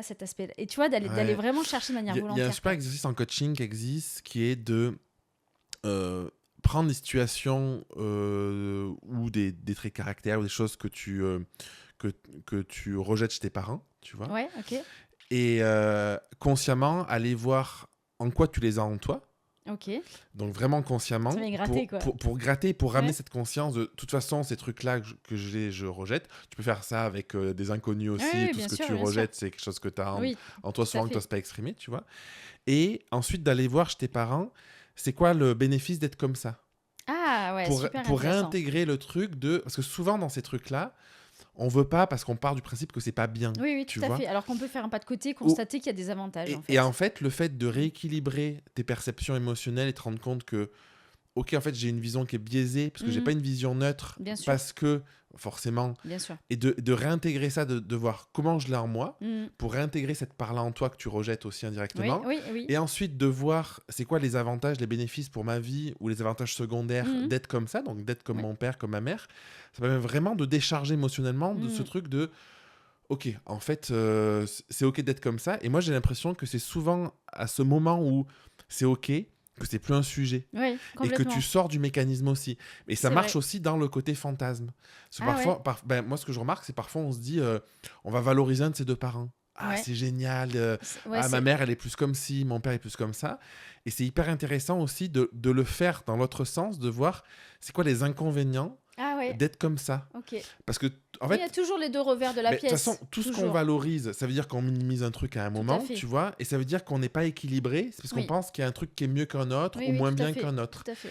Et le fait de dire, attends, ce truc-là que je valorise en disant, moi je l'ai beaucoup eu avec, pendant une période, c'était mon père, j'avais tendance à le dénigrer, ma mère à la mettre sur un piédestal, Ok. et du coup je suis allé voir tout ce que je reprochais à Ah mes ouais. parents, tu Ah, vois, super et intéressant. rééquilibrer, de dire, en fait, ma mère, elle est comme ça me paraît bien. Oui, sur la société, oui, machin, c'est bien, mais c'est quoi les inconvénients de ça? Et une fois que Mhm. t'en trouves 50, tu vois, tu dis, Ouais. Ah ouais, quand ah ben même. en fait, ouais, c'est pas si bien que ça. Ok. Et pareil de l'autre côté. Ah ouais. Ah, Et super ça, c'est vraiment intéressant. puissant. Bah, je Comme, réécouterai du coup cette partie de l'épisode pour faire l'exercice parce que j'ai exploré moi certains trucs comme ça où effectivement moi j'étais aussi dans ce truc là où mon père c'était le gentil, ma mère c'était la méchante, tu vois. Et puis en ouais, plus moi j'étais dans un triangle dramatique avec moi j'étais la ok. sauveuse aussi, Ouais, tu bah, vois. Donc le truc, le combo parfait. Et j'ai rééquilibré aussi parce que maintenant je vois aussi les défauts de mon père, certains aspects qu'il a qui sont des trucs, oui il est sympa, il est bon vivant machin, mais à côté de ça bah, ça a aussi un impact négatif. Pour moi de toute façon il y a toujours les deux revers. eh oui. Il y a toujours. C'est par exemple, si tu es très organisé, on va dire ouais, tu es hyper organisé, mais quelqu'un d'autre va dire ouais, un peu rigide du coup, un Eh peu ouais. inflexible, un peu oui, voilà, bah, il y a toujours les Il y a deux toujours aspects les qui sont deux. là et parfois on arrive à se servir surtout de l'aspect positif, mais il y a d'autres personnes qui vont subir l'aspect un peu plus négatif de ce trait de caractère ou Eh de ouais. oui, ce trait de personnalité. Donc moi j'aime bien cet Ouais. exercice, je pense que Trop je vais bien. l'explorer. Ouais. Est-ce que tu veux choisir une deuxième question? Allez, Donc, tu as dit 3, tu peux plus dire 3. tu m'as dit ça va jusqu'à 10. 1 à 10, ouais. Allez, 10. À 10, ah. Ah, bah c'est trop bien. Qu'est-ce que tu n'oses pas montrer de toi aux autres? Oh. On peut J'adore arrêter la la caméra que question. j'aurai une demi-heure pour réfléchir. Qu'est-ce que je n'ose pas montrer de moi aux Toi autres? qui veux être Oh, vulnérable, aïe, aïe, aïe, qui veut aïe. pas mentir. Qu'est-ce que je veux pas montrer? Que je doute. Je doute tout le temps. Ah, ok. Ouais. Je doute tout le temps. Je doute tout le temps de moi, de ce que je fais. Mais en fait, j'ai les deux. J'ai une grande confiance en moi et en même temps, dans la même journée, je peux douter, avoir confiance, douter, avoir confiance, Ouais. douter, avoir confiance. Je doute des décisions que je peux prendre. Ah ouais. Voilà, j'ai beaucoup de doutes. J'ai Ah, beaucoup c'est de fou. doutes Et sur ce que je pourquoi fais. tu doutes? Euh, Parce que tu vois, moi je te vois plutôt comme quelqu'un de assez fonceuse, oui, mais c'est le cas. battante, sûr de C'est le cas. Ça toi. m'empêche pas d'y aller. J'ai l'impression que tu as quand même ta vision, tu sais où tu vas et tout, tu Ouais, vois. alors la vision, je l'ai un peu perdue depuis que justement la séparation avec cet homme avec qui je suis restée 16 Oui, ans. parce que tu es que, déstabilisé voilà. un peu, mais tu vois, Mais je oui, sens oui. qu'au fond de toi, tu as quand même ce truc. Je l'ai. C'est pour ça que, tu vois, tu me dis qu'est-ce que c'est que tu veux pas montrer aux autres. C'est certainement que je mets vachement en avant, sans le vouloir ou en le voulant, le côté fonceuse. Ou en tout cas, c'est ce qui se voit. Oui, parce mais que je suis comme ça. de l'extérieur. Voilà, ouais. j'y vais, je passe à l'action. Mais il y a quand même une part de moi qui est tout le temps en train de se dire est-ce que c'est bien ce que tu as fait là? Est-ce que c'est comme ça qu'il faut faire? Est-ce que c'est pas trop? Est-ce que c'est pas assez? Il y a souvent cette question-là une de remise en être question. trop ou faire trop ou faire pas assez ou être pas Est-ce que assez. c'est pas lié à une forme peut-être d'exigence que dont tu Oui, parlais, tu oui, vois, oui. peut-être moi ça me parle parce que quand on est exigeant, il y a ce truc de c'est jamais assez et du Jamais coup suffisant. il faut toujours réévaluer. Absolument. Et pour réévaluer, bah, ça se posait la question de ah ben je doute. En Oui. fait, si tu Oui, doutes pas, tu complètement. réévalues pas et Tout du à coup fait. tu peux faire un truc qui est moyen. Non, je veux pas faire du moyen, je veux faire Tout à quelque chose fait, qui est ça fait partie de exceptionnel, ce tu vois. process-là. Ouais. Mais effectivement, c'est pas quelque chose que je vais exprimer. Et je sais pas, c'est peut-être pas quelque chose qui va se voir parce que ce que je vais Ouais. montrer de moi, c'est plutôt quand on me dit comment ça va, je vais dire ça va, j'ai lancé ma boîte, j'ai monté ma société. Je vais pas te dire ça fait 3 semaines, je suis chez moi et Je tu suis vois, je au suis fond au du fond. matelas, Alors, au fond du canapé. franchement, je suis rarement au fond. Oui. Franchement, ça fait longtemps que j'ai pas été au fond. Même si là, tu vois, professionnellement, j'ai traversé une période. Je me disais, c'est la traversée du désert en ce moment. Ah ouais. Voilà. Et cette période traversée du désert, justement, c'est une période où je doute beaucoup. Mais je suis quand même pas au fond. Tu vois, Ouais. je me morfonds pas sur mon canapé. Juste, j'ai des pensées comme ça dans la journée où je me dis, est-ce que ça va marcher? Et Est-ce que ouais. ce que je fais là, ça va me permettre de rebondir? Est-ce que ça va aller mieux? Est-ce que ça va générer plus de chiffres? Est-ce que je vais avoir plus de... Enfin, tu vois, voilà, en fonction Ouais. des indicateurs que tu veux suivre. Mais effectivement, je suis quelqu'un qui va... Oui, tu veux pas trop le montrer. Parce qu'en fait, Bah, avoir ces questionnements, c'est sain. oui, Je bien pense que sûr, tout bien sûr. entrepreneur se questionne là-dessus, mais oui, c'est plus le côté, je veux pas trop le montrer aux autres. Peut-être que ce qui joue aussi, c'est que comme je suis présente sur les réseaux sociaux pour mon activité, sur les réseaux sociaux, souvent tu montres Et oui. ce que tu fais, ce qui va bien, et quand même un peu moins, même si ça se fait de plus en plus maintenant, de montrer ce qui va pas, etc. Moi, par rapport aux intitulés de ma page Instagram, notamment la pro, une des deux, enfin d'ailleurs les deux, tu montres des choses plutôt positives. Tu peux les donner pour que les gens aillent voir si tu Oui, as alors envie. ma page c'est Extra Ortho. Ouais. Pour les orthophonistes et transition soins, transition.soins pour les orthophonistes qui veulent se reconvertir ou les pros de santé qui veulent se reconvertir. Donc effectivement, sur ces pages, je raconte pas forcément ma vie, je raconte pas mon parcours entrepreneurial, donc je raconte pas mes doutes si tu veux. Ouais. Et puis dans les relations amicales que j'ai pas beaucoup de relations, tu vois, où on peut discuter. C'est pour ça que je suis très contente de venir te voir aujourd'hui Ouais. parce que je savais que la discussion qu'on aurait serait profonde. Mais j'ai aussi des relations sociales avec dans lesquelles on va pas forcément me Oui. dire et alors comment ça va, mais comment ça va pour de vrai, tu Faut vois. qu'on crée un club peut-être. Ouais, non mais oui, Moi, ça me mais oui. manque aussi, je trouve.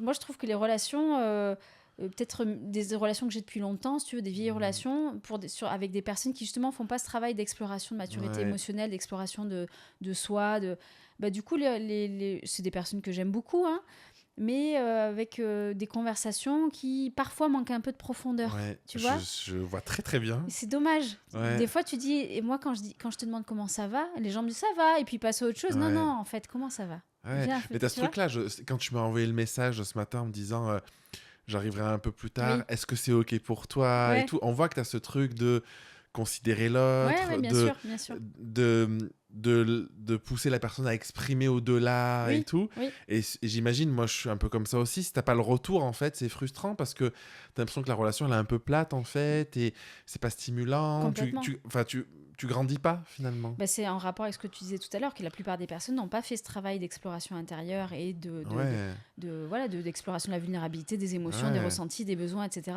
Et donc, du coup, forcément, la conversation, elle ne vient pas sur ces sujets-là. Alors que moi, ce sont les sujets qui m'intéressent, en fait. Ouais. Tu vois, si on va manger au resto ensemble, alors je vais me régaler de t'écouter raconter tes projets pro. Et puis moi, à un moment donné, je vais dire, et comment tu te sens dans ces projets? Ouais. Est-ce que tu as douté? Comment tu te situes?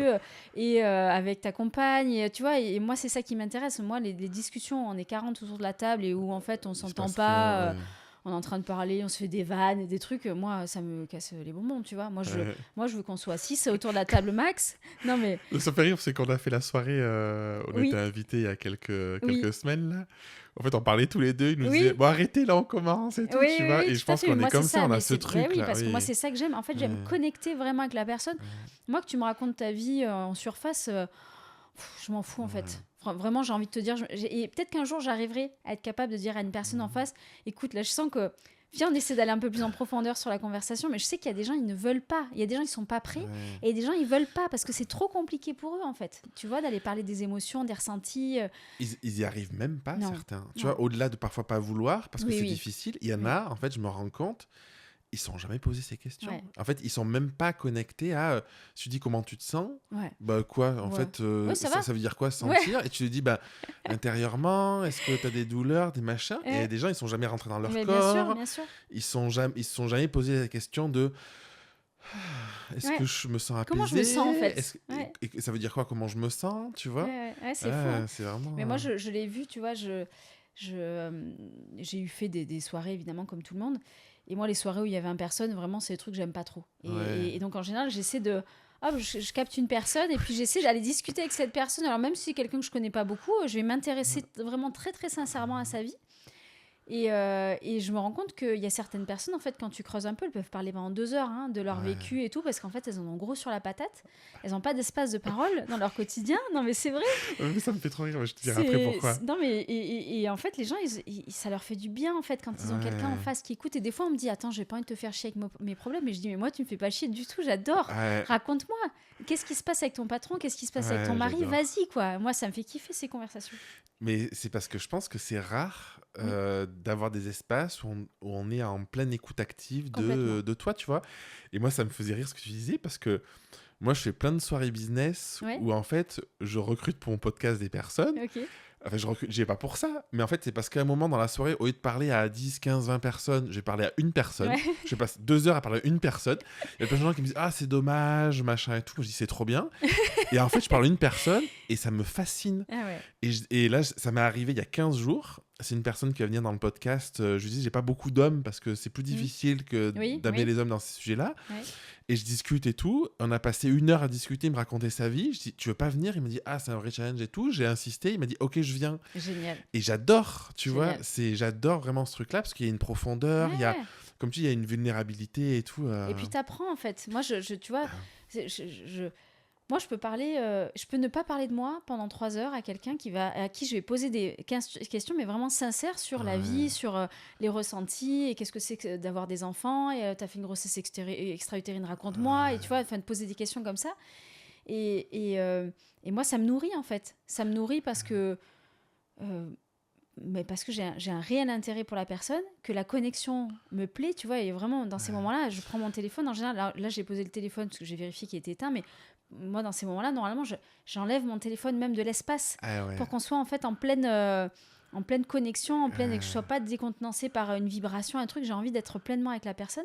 Et ce que va me dire la personne, ça va aussi me nourrir moi égoïstement dans mes réflexions. Soit parce que je vais me dire, oulala, son vécu, en fait, ça a activé un truc en moi, qu'est-ce que ça vient travailler? Ou alors, waouh, cette personne m'inspire. Et du coup, ça me donne envie d'avoir les mêmes types de questionnements qu'elle sur des projets de vie que j'avais. Ou alors, au contraire, cette personne-là, certains aspects de sa vie m'ont pas inspiré du tout, et comment je peux faire pour ne pas reproduire ce que j'ai vu chez elle ce soir-là, sans jugement pour elle, mais juste en rapport avec moi. Donc en fait, égoïstement, ça nourrit aussi, en fait. J'adore. Non, ça me fait penser que quand tout à l'heure on a coupé 2 minutes parce que je t'ai dit est-ce que tu veux que je diminue la clim, c'est pour ça, parce que j'ai senti qu'il faisait un peu frais, et je me suis dit s'il fait un peu frais, peut-être que tu vas avoir froid, tu seras moins bien, tu seras moins à l'aise dans l'échange et tout ça, tu vois, et ça me parle de fou, quoi. Mais c'est prendre en considération l'autre dans tout ce qu'il est, comment il se sent. Moi, c'est quelque chose qui est, effectivement, tu l'as senti dans nos messages tout à l'heure, où j'ai essayé de te mettre à l'aise en te disant si l'horaire, c'est pour ça que je voulais le dire, parce que j'ai vraiment senti ce truc de j'ai besoin de m'arrêter manger, j'arriverai un peu plus tard, est-ce que c'est ok? En fait, tu vois, il y a des personnes. Pas, en fait, je trouve que ce qui est génial, c'est qu'il y a des personnes qui se seraient interdit de manger parce qu'elles étaient à la bourre, et c'est trop dommage. Il y a des personnes qui auraient peut-être dit je m'en fous, je le fais, et du coup, considère pas l'autre. Et en fait, là, du coup, c'est très sain de dire voilà, en gros, ce que tu me dis, c'est j'ai besoin de manger, je vais être en retard, est-ce que c'est ok pour toi?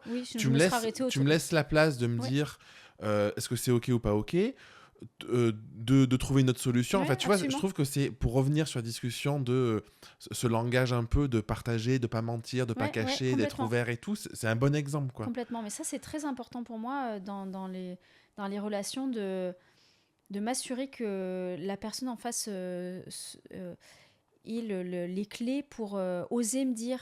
Tu vois, c'est pour ça que je dis, si t'es pas à l'aise, si t'es pas confortable avec l'horaire, je trouverai une solution, parce que je pouvais trouver une solution et m'arranger un peu différemment le matin. Ça, c'est pas ce qui m'arrangeait, mais c'était possible. Et ça, c'est quelque chose que je fais régulièrement dans les conversations, et je pense qu'il fait que la personne en face va se sentir en confiance aussi, et à l'aise dans la discussion, tu vois. Je suis d'accord. Et je pense que c'est aussi génial pour soi. Oui. Parce que moi, il y a quelques fois où j'avais un imprévu, ou l'imprévu, bon, encore c'est différent, mais où j'étais pas bien. Et où la personne, j'ai dit, je suis pas bien, ça te dérange qu'on annule? Et en fait, de t'autoriser à dire ça à la personne, c'est aussi, je trouve, un acte d'amour pour soi. Tout à fait. Tu vois, Tout à fait. alors que dans le passé, je me serais forcé à faire un truc alors que j'avais pas envie ou j'étais pas bien, juste parce qu'il fallait le faire. Tu vois. Je suis complètement d'accord. Et c'est vrai que cette autorisation-là qu'on se donne de pouvoir exprimer que c'est pas ok, je suis pas confortable ou quoi, c'est un acte d'amour de soi. Hein, ça, hein. Et c'est rigolo parce que ça fait écho à ce que me disait le thérapeute que je vois actuellement, là, l'hypno, qui me disait, j'aimerais que quand tu prends une décision, tu te demandes est-ce que je suis dans l'amour de moi quand je prends cette décision ? Est-ce que je me respecte quand je prends cette décision ? Et je trouve que de se poser régulièrement cette question, on ne peut pas se la poser tout le temps, mais régulièrement, tu vois, dans la semaine ou au moins une fois par jour, de se dire, là, la décision que je viens de prendre, est-ce qu'elle me respecte ? Est-ce qu'il y a de l'amour propre dans cette décision ? Ça respecte mes besoins, mes envies. Tu vois, et en même temps, et ce qui s'est passé là, c'est ce que tu décris très bien, c'est que j'ai essayé de me respecter moi en me disant, là, une demi-heure de plus, ça m'arrangerait, et en même temps, je te respecte toi, parce et que je suis tu dans le poses la soin question, de toi. Et moi, c'est cette notion-là de prendre soin de soi, et en même temps d'être capable de prendre aussi soin de l'autre en même temps. Pour moi, c'est le bonheur, en fait. Si tu arrives à trouver des gens avec qui tu es dans cette phase-là, où chacun, on a envie de prendre soin de soi, mais on pense aussi... L'autre est considéré, et toi, tu n'es pas mis de côté. Complètement. C'est incroyable. C'est des belles relations, je trouve, quand on arrive à construire ça. J'adore notre épisode. J'espère que ceux qui nous écoutent ou qui nous regardent sur YouTube aussi. J'ai changé de carte. Allez. Donc, tu peux choisir de 1 à 10, même ceux que tu as déjà choisis. Alors, je choisis 1.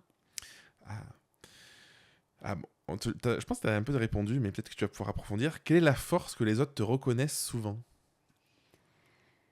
Je suis déterminée. Ouais. C'est ce que certaines personnes me disent là en ce moment. Notamment en ce moment parce que je me suis mise à faire du sport de manière intense depuis 3-4 mois. Donc, tu fais quoi comme sport Je fais du vélo, de la boxe taille et de la course à pied. Ok. Et du renforcement musculaire en salle. Ok. Et je suis passée de quasiment 0 activité sportive. Bon, je faisais du yoga, je faisais un peu de course, mais vraiment de manière pas très régulière. Donc, je suis passée de quasiment 0 quelques mois avant à 5 à 6 sessions de sport par semaine.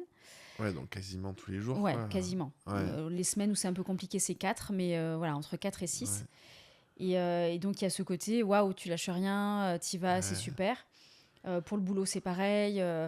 Quand j'ai un truc en tête, tu vois, le voyage en Indonésie, je suis partie en Sulawesi précisément. Sulawesi, c'est une île indonésienne qui est peu connue. Et il y a aussi ce truc, j'y vais en fait. Ouais. J'y vais. J'ai décidé, j'y vais. Et il n'y a pas de ça va être compliqué, j'ai peur, je me chie dessus, hein, clairement. Ouais. Mais j'y vais. Voilà, donc, petite fille, t'étais comme ça, fonceuse ? Je pense parce que moi, je suis arrivée dans un contexte familial un peu particulier parce que ma mère a eu un enfant mort-né juste avant moi, 1 an avant moi. Et il faut te faire ta place, quoi. Du coup, ouais, et puis du coup, pourquoi je te dis ça ? Parce que du coup, mes parents avaient très très peur pour moi. Et ils me disaient, en fait, t'étais tout le temps en train de crapahuter, de monter dans les arbres, monter sur les grillages, t'étais à droite, à gauche, partout dans l'action et tout. Donc je pense que j'ai toujours été dans l'action déjà. Je pense que j'ai toujours été une fille qui savait... Du coup, pardon. Non, je pense que tu t'es... t'as évolué un peu en confrontation de je peux être un peu étouffé, un peu réprimé, et du coup moi non, je vais exprimer pleinement. C'est possible, oui, c'est possible. En fait, je pense que ça a eu 2 conséquences, ce contexte-là familial. Donc ça, que j'avais jamais trop verbalisé, mais ça fait sens. Donc je fais ce que je veux, j'y vais, je suis indépendante, voilà, laissez-moi tranquille en fait. D'ailleurs, quand j'ai eu 18 ans, je pense que 18 ans et un jour, je suis partie à Montpellier. Je dis à mes parents, je reste pas 2 semaines de plus chez vous en fait. Dès que je peux, non mais c'est vrai, hein. 18 ans, j'ai eu mon permis, mes parents m'ont offert la voiture le jour de mon anniversaire et je me suis barrée direct. Il y avait pas de question et c'était le plus beau jour de ma vie. Et mon père m'a dit, attention, si tu réussis pas tes études, tu rentres à la maison. Je dis, ok, je vais réussir mes études. Et donc, j'ai été une très, très bonne étudiante. C'est pour ça qu'il savait que tu allais être hyper douée, parce que du coup... C'est ça, j'avais l'épée de Damoclès et je peux te dire que je voulais pas rentrer chez moi. Donc oui, il y a ce côté-là, j'y vais, je fais ce que je veux, je suis une fonceuse.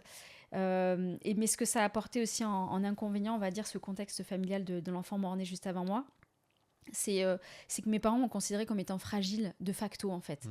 C'est-à-dire qu'ils se sont dit, l'enfant précédent, ma mère elle a eu la grossesse, elle a une maladie liée à des animaux, tu vois. Ouais, alors on sait même pas, elle sait même pas trop si en fait elle a eu l'enfant et n'était pas viable à la naissance. C'est-à-dire qu'il est mort, il est né vivant mais il a pas tenu, ou s'il il est né mort. Elle sait même pas parce qu'à l'époque du coup ça se savait pas, il y a pas eu d'enterrement, enfin bref, un traumatisme pour mes parents. Et donc, je suis née un peu avec de facto cette idée de elle est certainement fragile, il faut faire attention à elle, en fait. Donc, dès que j'avais un rhume, un truc, apparemment, il m'amenait aux urgences. Donc, j'ai quand même grandi avec cette idée que je suis un être fragile. Et du coup, ça fait écho à la relation que j'ai eue pendant 16 ans. Tu me disais pourquoi je l'ai choisi. Cet homme, de manière un peu inconsciente et pas de manière très franche, mais me donnait cette impression que j'étais une personne un peu fragile et qu'il fallait faire attention à moi. Comme si j'étais... Des fois, je lui disais, mais arrête, je suis pas malade. Pourquoi tu me considères comme ça? Mais en même temps, si tu as grandi dans cet environnement... Oui, et lui du coup, est venu nourrir cette part-là de moi qui avait l'impression d'être, dans le fond, fragile. Oui, c'est ce que tu as connu. Exactement. On t'a toujours dit, t'es fragile, il faut... Tout à fait. C'est trop intéressant. Et tu vois, là, l'expérimentation de la boxe que j'ai démarrée il y a 2 mois, j'en parlais avec mon coach, et de cet aspect-là où on me donnait l'impression que j'étais fragile. Ça fait 10 ans que j'ai envie de faire de la boxe, j'en fais pas. Et là, c'est la séparation avec cet homme, où d'un coup, je me permets de me dire, en fait, je suis peut-être pas si fragile que ça, en fait, et je vais faire de la boxe. Et mon coach, il me dit, tu vois, des moments je tape et tout, j'y vais, je me fais taper. Et il me dit, alors, ça va la petite fille fragile? Tu vois, il fait exprès de me chercher un peu là-dessus parce qu'il veut me montrer que je suis pas fragile du tout, en fait. J'y vais, je me fais castagner, j'ai des bleus partout, et je m'en fous, quoi. Non, mais tu vois. Et donc, voilà, ça m'a apporté aussi cet aspect-là, de cette croyance-là. Et je pense que du coup, la présence de mon ex aussi est en lien avec ça. Parce que lui, il venait nourrir cette part de moi qui avait besoin de continuer à croire que j'étais un être fragile, alors que je le suis pas. C'est trop intéressant. Et qu'est-ce que ça t'apporte, le sport, de manière générale? Pourquoi tu t'y es mise? Ouais. Et est-ce que c'est un cheminement de prise de conscience et c'est très lié à ce côté, non, je suis pas fragile et je vais là-dedans? Est-ce que c'est l'âge? Est-ce que c'est quoi? Je pense un peu tout. Okay. Je pense que j'avais besoin de décharger après la séparation. Donc, j'ai commencé à faire de la course à pied. J'avais besoin d'aller vider courir. La tête, quoi. Ouais, complètement. Donc, j'ai commencé par ça, 6 jogging par semaine. Donc, autant te dire, je me suis fait mal au genou, au dos. C'était pas très adapté. C'était trop violent pour le corps. D'un coup, je me dis, elle a rien compris. En même temps, c'était fonceuse, c'est ton caractère, et puis t'as besoin d'expérimenter. Et puis j'y allais le matin à 8h. Hein. Je me levais à jeun, 8h, 8h30, j'avais mon planning, j'enchaînais 8h30, j'avais pris ma douche, petit déjeuner, 9h, je commençais à bosser, enfin militaire, tu vois. Et donc, il y avait ce besoin de décharger. Il y a l'âge aussi, effectivement, où je me dis, il faut la fonte musculaire, je crois qu'elle commence bien avant 40 ans. Hein, je pense que je sais pas si c'est même pas 30, 32, peut-être même plus tôt que la fonte musculaire commence. Et ça, c'est le gros problème quand tu vieillis, hein, c'est la perte de muscle. Exactement. C'est ça le plus gros. Je me suis dit, il faut y aller, quoi. Et puis, ça faisait des années que j'avais envie de faire du sport. Ça faisait des années que j'avais envie de développer une identité de sportive. Il y avait quelque chose qui m'appelait dans l'intuition. Identitaire, du coup. Ouais, vraiment quelque chose. J'avais envie de développer une identité de sportive et quelque chose qui m'attirait très, très fort là-dedans. Pas dans tous les sports. Il y a certains sports qui m'attiraient, d'autres non. Et notamment la boxe, ça me plaisait. Le vélo, j'avais essayé il y a quelques années, puis j'avais pas bien accroché. La course à pied, c'est pareil. J'ai commencé l'an dernier, puis j'ai cru que j'avais des problèmes de cœur. Finalement, pas du tout. Juste, j'y allais comme une bourrine et j'y allais trop fort, tu vois. Et donc voilà, j'ai eu envie de développer cette identité de sportive, sauf que dans la relation que j'avais avant, celle de la relation de 16 ans, comme j'étais un petit être fragile, il fallait pas trop y aller fort, si tu veux. Et d'ailleurs, c'est très rigolo parce que la première fois que j'ai eu mon ex au téléphone, pour lui dire je me mets au sport, je suis au taquet et tout, j'étais extrêmement heureuse de lui dire, parce qu'on a gardé de très bons rapports avec lui. J'étais trop heureuse de lui dire je fais de la course à pied, c'est génial, je m'éclate, ça me fait trop du bien. Moi. Exactement. Et lui m'a répondu et tes chaussures de sport, elles sont adaptées parce que sinon ça va te faire mal à la cheville, au genou. Et tout de suite, il m'a renvoyé la fragilité. Immédiatement, il m'a renvoyé cette idée que je pouvais me faire mal, qu'il fallait que je fasse attention, que que je pouvais avoir que je pouvais être fragile. Et donc il m'a renvoyé ce qui m'a toujours renvoyé en fait, c'est que fallait pas trop que je force. Puis il avait sa place dans le couple parce que lui, il avait peut-être cette mission-là par rapport à son passé, son histoire, de prendre soin de toi. Tout à fait. Mais trop enveloppant, tu vois. Mais tout à fait. Ah, mais c'est trop et bien. c'est rigolo qu'il m'ait dit ça à la séparation. Du coup, je l'ai vu. J'ai entendu au téléphone. Je me suis dit, c'est rigolo. Je suis en train de lui dire que je suis hyper heureuse. Je lui exprime de la joie, de l'expansion, tu vois. Et lui, il m'exprime de la peur. Attention, tes chaussures, tes genoux, ton dos. Et je crois que la séparation m'a permis de m'affranchir de ce message, un peu, exactement, de ces messages-là que je savais que j'allais recevoir si je commençais à faire du sport de manière intense. C'est marrant, il y a le côté émancipation de tes parents, première étape, là, émancipation ici. C'est rigolo, c'est tout à fait. Marrant, j'avais pas ce terme d'émancipation, tu vois, c'est toi qui le dis, mais c'est exactement ça. Comme ça, je le vois. Non, mais bien sûr, mais j'avais tout à fait. C'est là. Tu vois, on dit souvent l'adolescence, la crise d'adolescence. C'est le moment où l'individu vient re-questionner les croyances. Oui. C'est souvent ça la crise d'adolescence, c'est pour ça que ça peut être violent. C'est le moment de re-questionnement de mes parents, ils m'ont dit que la vie était comme ça, est-ce que c'est vrai ou pas? Et c'est pour ça que c'est Ouais, souvent un complètement. moment qui est un peu tendu avec les parents, parce que tu viens en confrontation à ça, tu vois. Mais moi, j'ai cette impression que tous les moments charnières de notre vie, ça peut être des crises Mm. de la trentaine, la Oui, oui. cinquantaine, tout ce qu'on veut, ou des moments importants comme une grosse séparation, mon Mm. opération du cœur, Oui, oui, c'est des moments aussi qui viennent complètement. euh, Ouais, challenger. challenger, Ouais, ouais, réenclencher ta vision de complètement. la vie, de... Attends, et puis c'est des moments où tu peux le faire du coup, parce que tu as Complètement. l'espace de le faire, Tout sinon à dans fait. ton quotidien tu le fais pas, Tout tu à vois, fait. de... Oui, tu mets pause en fait. Tu sais, Ouais, sur le magnéto, là, ouais, t'appuies c'est sur pause. exactement ça, Ouais, ouais. ouais. Non, c'est vrai, c'est vrai. Je crois que c'est pour ça que enfin, je me dis souvent, c'est la meilleure chose qui ait pu m'arriver, là, cette séparation, dans le fond, parce que justement, ça m'a laissé l'espace de me questionner sur, attends, je regarde un peu ma vie, je regarde qui je suis, quelle femme je suis devenue, parce que je me suis construite en tant que femme à l'intérieur d'un couple, avec des mécaniques, des jeux, Et parce oui, qu'il y a toujours des jeux, de toute façon, c'est comme ouais. ça, où effectivement, par exemple, ce jeu-là de il me protège et moi, je suis un être fragile. Et puis Et l'identité du couple bien aussi, enfin sûr, il tous y a les... plein de Ouais, facteurs identitaires qui viennent t'ancrer dans une manière de faire et d'être dont il est difficile de sortir. Sauf si ouais. on est tous les deux dans un vrai cheminement intérieur, mais ce n'était pas vraiment le cas. Lui n'était pas vraiment dans ce cheminement, même si il pouvait me le laisser penser, mais pas tant que ça. Donc du coup, moi j'étais dans une recherche d'évolution et lui une recherche de on reste comme on est très très bien, tu vois. Donc il y avait un peu une Ouais, discordance sur ça.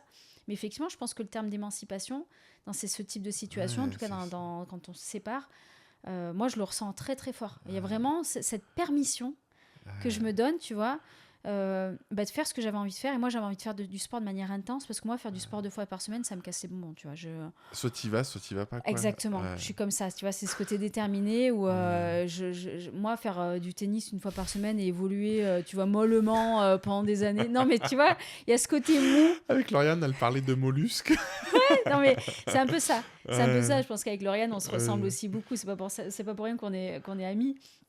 Mais voilà, ce côté mou, moi j'ai besoin que ça bouge, j'ai besoin que ça se voit, j'ai besoin que ce soit intense, j'ai besoin de voir les Il se passe des progrès. choses. Voilà, tu vois, j'ai besoin que ça pulse. Et ça te... vivre ça, ça te permet de quoi? Ça te permet de te sentir vivante? Ça te permet Ouais. de... C'est quoi d'exister? C'est quoi qu'il y a derrière, tu vois? Je pense qu'il y a l'idée de sentir vivant, ça c'est sûr. Ouais. Je pense que ça faisait longtemps que je m'étais pas sentie aussi vivante que ça. Je pense que ça allume mon feu intérieur parce qu'il y a du challenge, tu vois. Ah. Faire du tennis 1 fois par semaine, challenge zéro, quoi. Non, mais tu vois, Oui, tu fais tu ton petit cours le vas... mardi soir à 18h, tu tapes ta balle, t'évolues très très lentement, forcément 1 fois par semaine pendant 1 heure. Moi, j'ai besoin d'être challengée. Tu vois, on parlait de la poterie tout à l'heure. J'ai fait de la poterie pendant 1 an et demi. Et justement, la poterie, je m'étais dit, je me mets pas de challenge. J'y vais, c'est pour me détendre. Ah On y oui, va tranquille. ouais. Et en fait, au bout d'1 an, je commence à me faire chier, en fait. Alors que j'adore la poterie, je te l'ai dit tout à l'heure, c'est vraiment quelque chose qui m'a nourrie. Mais le fait de ne pas avoir de challenge, par exemple, de me dire, il faut que je réussisse à faire 6 tasses à café qui soient similaires, par exemple. Parce que faire des choses similaires, c'est très difficile. Ouais. Faire une tasse à café, je peux t'en faire plein, mais elles vont pas se ressembler, tu vois. Donc faire un set, tu vois, pour offrir, par exemple, c'est un challenge. Et je me suis rendu compte que moi, j'avais besoin d'être challengée parce que j'ai besoin d'être stimulée cognitivement. J'ai besoin que ça bouge, tu vois, comme toi, les constructions que tu fais en bois, voilà. Enfin, ou les travaux en fait, ça que me tu parle. fais. Quand je t'entends, je me dis, moi, je suis pareil. C'est-à-dire qu'en fait, quand tu posais la question de tu pourrais en faire 10, non, en fait, je m'en fous d'en faire 10. Ouais, tout à fait. Le truc, je me fais chier. Je fais une borne d'arcade de bout en bout. Je fais tout, machin. Je commande des pièces en Chine, des machins et tout. Je fais tout en bois parce que je veux que ce soit joli. Je veux pas de la vieille borne rétro, un peu moche, un peu de geek et tout, tu vois. Je me fais chier, mais parce que à la fin, j'ai ce truc de...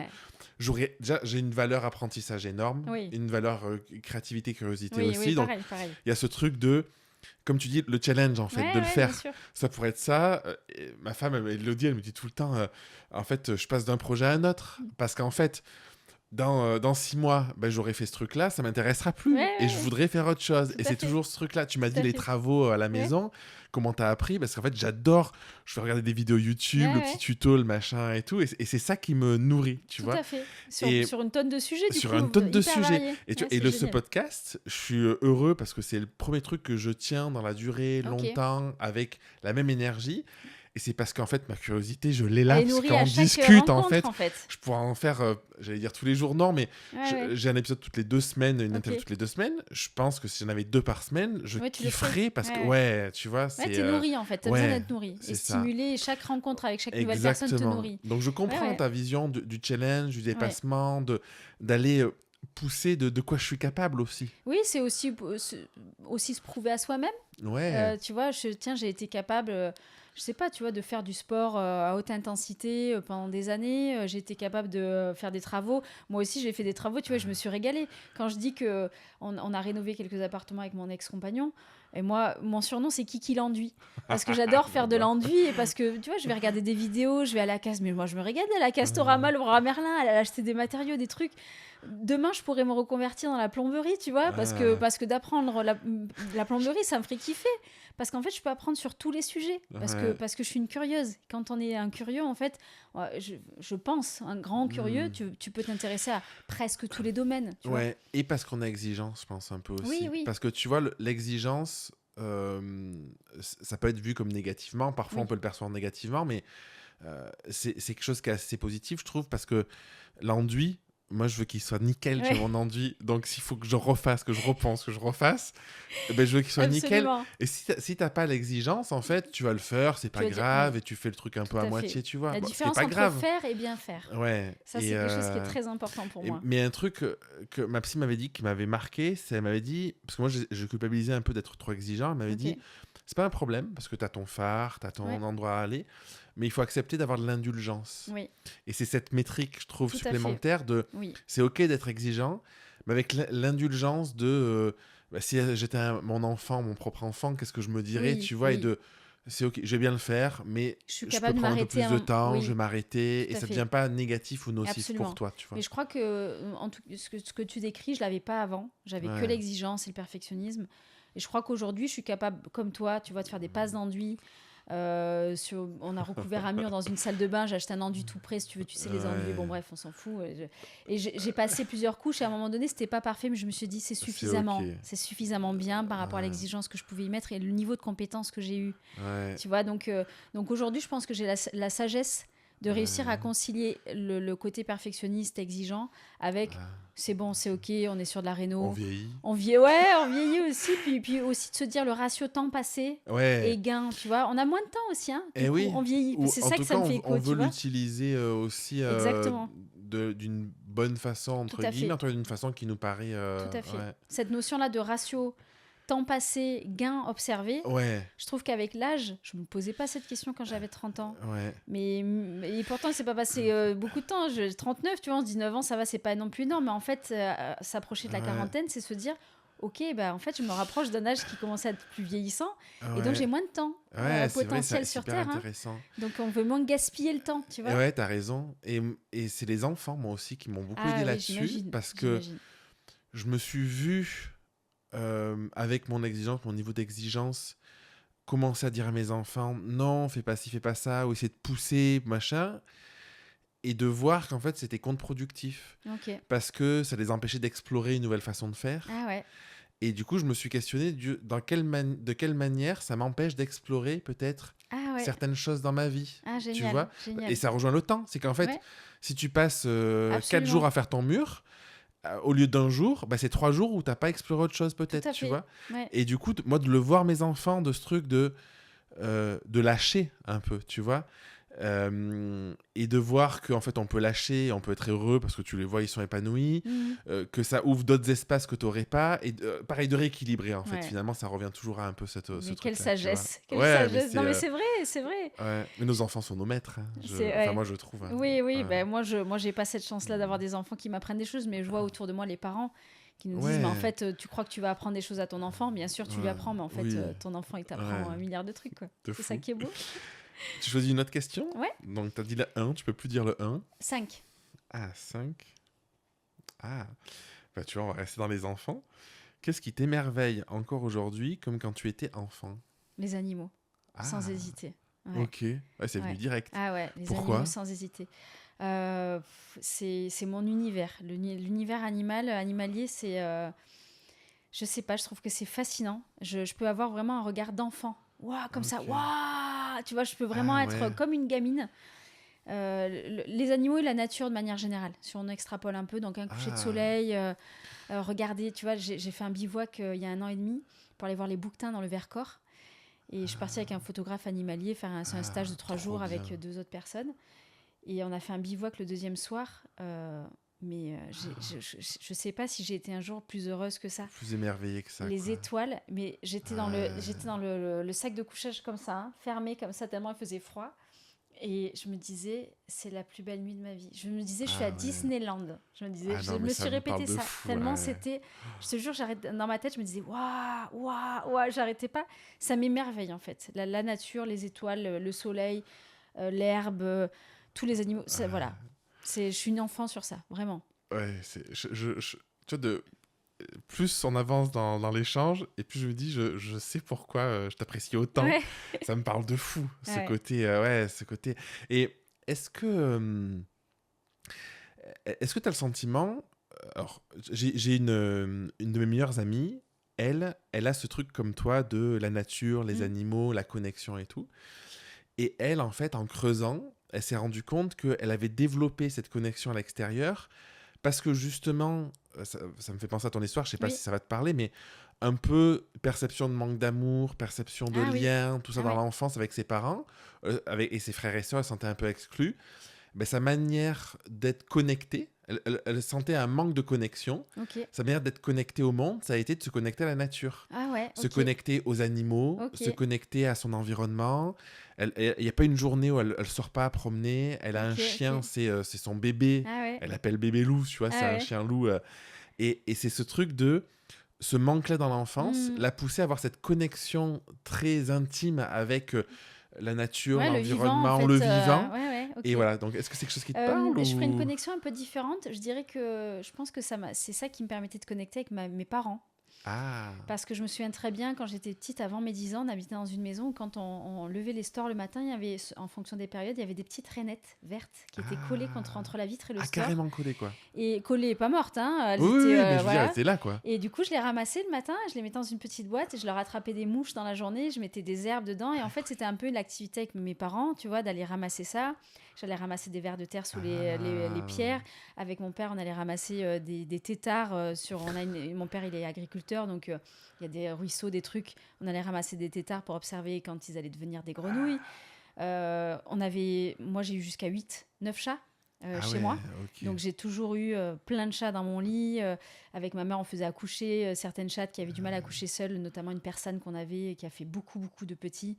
Et elle savait pas accoucher, donc on devait sortir le bébé, ouvrir la poche, nettoyer le Ah ouais, bébé, des fois ok. donner le biberon et tout. Donc c'est une manière de connecter aussi avec Ah, ma mère notamment, qui adore les animaux, et mon père qui est agriculteur aussi, d'être en lien avec eux, quoi. ouais, ouais, Ouais. je pense que c'était une Et puis manière t'as ça. grandi dans cet univers-là, du coup. Complètement, Ouais, ouais. ouais. Donc je pense que c'était une manière de connecter, mais pas connecter avec le vivant en dehors, mais de connecter Connecté peut-être à eux. avec eux. Ouais. Trop intéressant. Ouais, encore une fois, je l'avais jamais verbalisé, tu vois, je te le dis là, mais ça fait sens. Ouais, moi, Ouais, j'adore faire ce genre de liens, tu ouais, vois. ouais, mais Parce tu peux que... poser la question, c'est génial. Ouais, La j'adore. thérapie, quoi. Ouais, c'est pas... Non, mais Je vais annuler mon rendez-vous avec l'hypnothérapeute la semaine prochaine, je non, dis mais c'est tu bon. sais que parfois, moi, j'ai... Dans ma singularité, dans mon unicité, j'ai cette capacité à voir des choses et sentir la question à poser ou quoi, tu vois. Ok, Et parfois, dans le podcast, là, je sens que t'es hyper open, ouais, tu vois, t'es naturel, tout c'est hyper agréable, tu vois. Mais je sens qu'il y a des merci. personnes, ils sont pas là pour ça. C'est-à-dire que, Ok, tu vois, on n'est pas en thérapie, en fait. oui, On est oui. là pour deux amis qui échangent, qui discutent. Et parfois, je sens ce truc-là. Et moi, j'ai de la frustration parce que... Et du coup, merci d'être ouverte Ouais. comme ça parce que les trucs que je vois, que je sens, et j'aimerais en parler. Et Ah, je me tu dis, sens non, que. c'est pas la place. Et Ok, ok, le côté vulnérabilité de la ok. personne et tout, Ouais, ou ce que ça peut déclencher, tu vois. ouais, ouais. C'est pas le cadre Bah, non plus, tu je vois. pourrais pleurer, moi. Hein. Ça Ah me ouais. dérangerait pas si tu me posais une question. Je pourrais te dire, oulala, ça m'émeut. Ah Tu vas ouais. peut-être me Oh poser une putain, il faut que question. j'en trouve une. Il faut, pour faire un short, pour avoir un maximum de vues. Bah, du coup, vas-y, rechoisis. Alors, j'ai une nouvelle carte. Ouais, ok. Donc, c'est 3 cartes. Dans la première carte, je te l'ai pas dit, mais on explorait un petit peu tout ce qui était du domaine de ton enfance, de tes manques, Ok, de tout ça. La deuxième carte, c'était plutôt les forces, tu vois, de ok, qu'est-ce que ça a créé. Et là, c'est un peu des questions bonus, un peu d'introspection profonde. ok. Donc, voilà, tu peux en choisir entre 1 et 10 toujours. Allez, on va repartir sur le 10. Ah, ok. Qu'est-ce que tu as compris récemment sur toi et que tu aurais aimé comprendre plus tôt.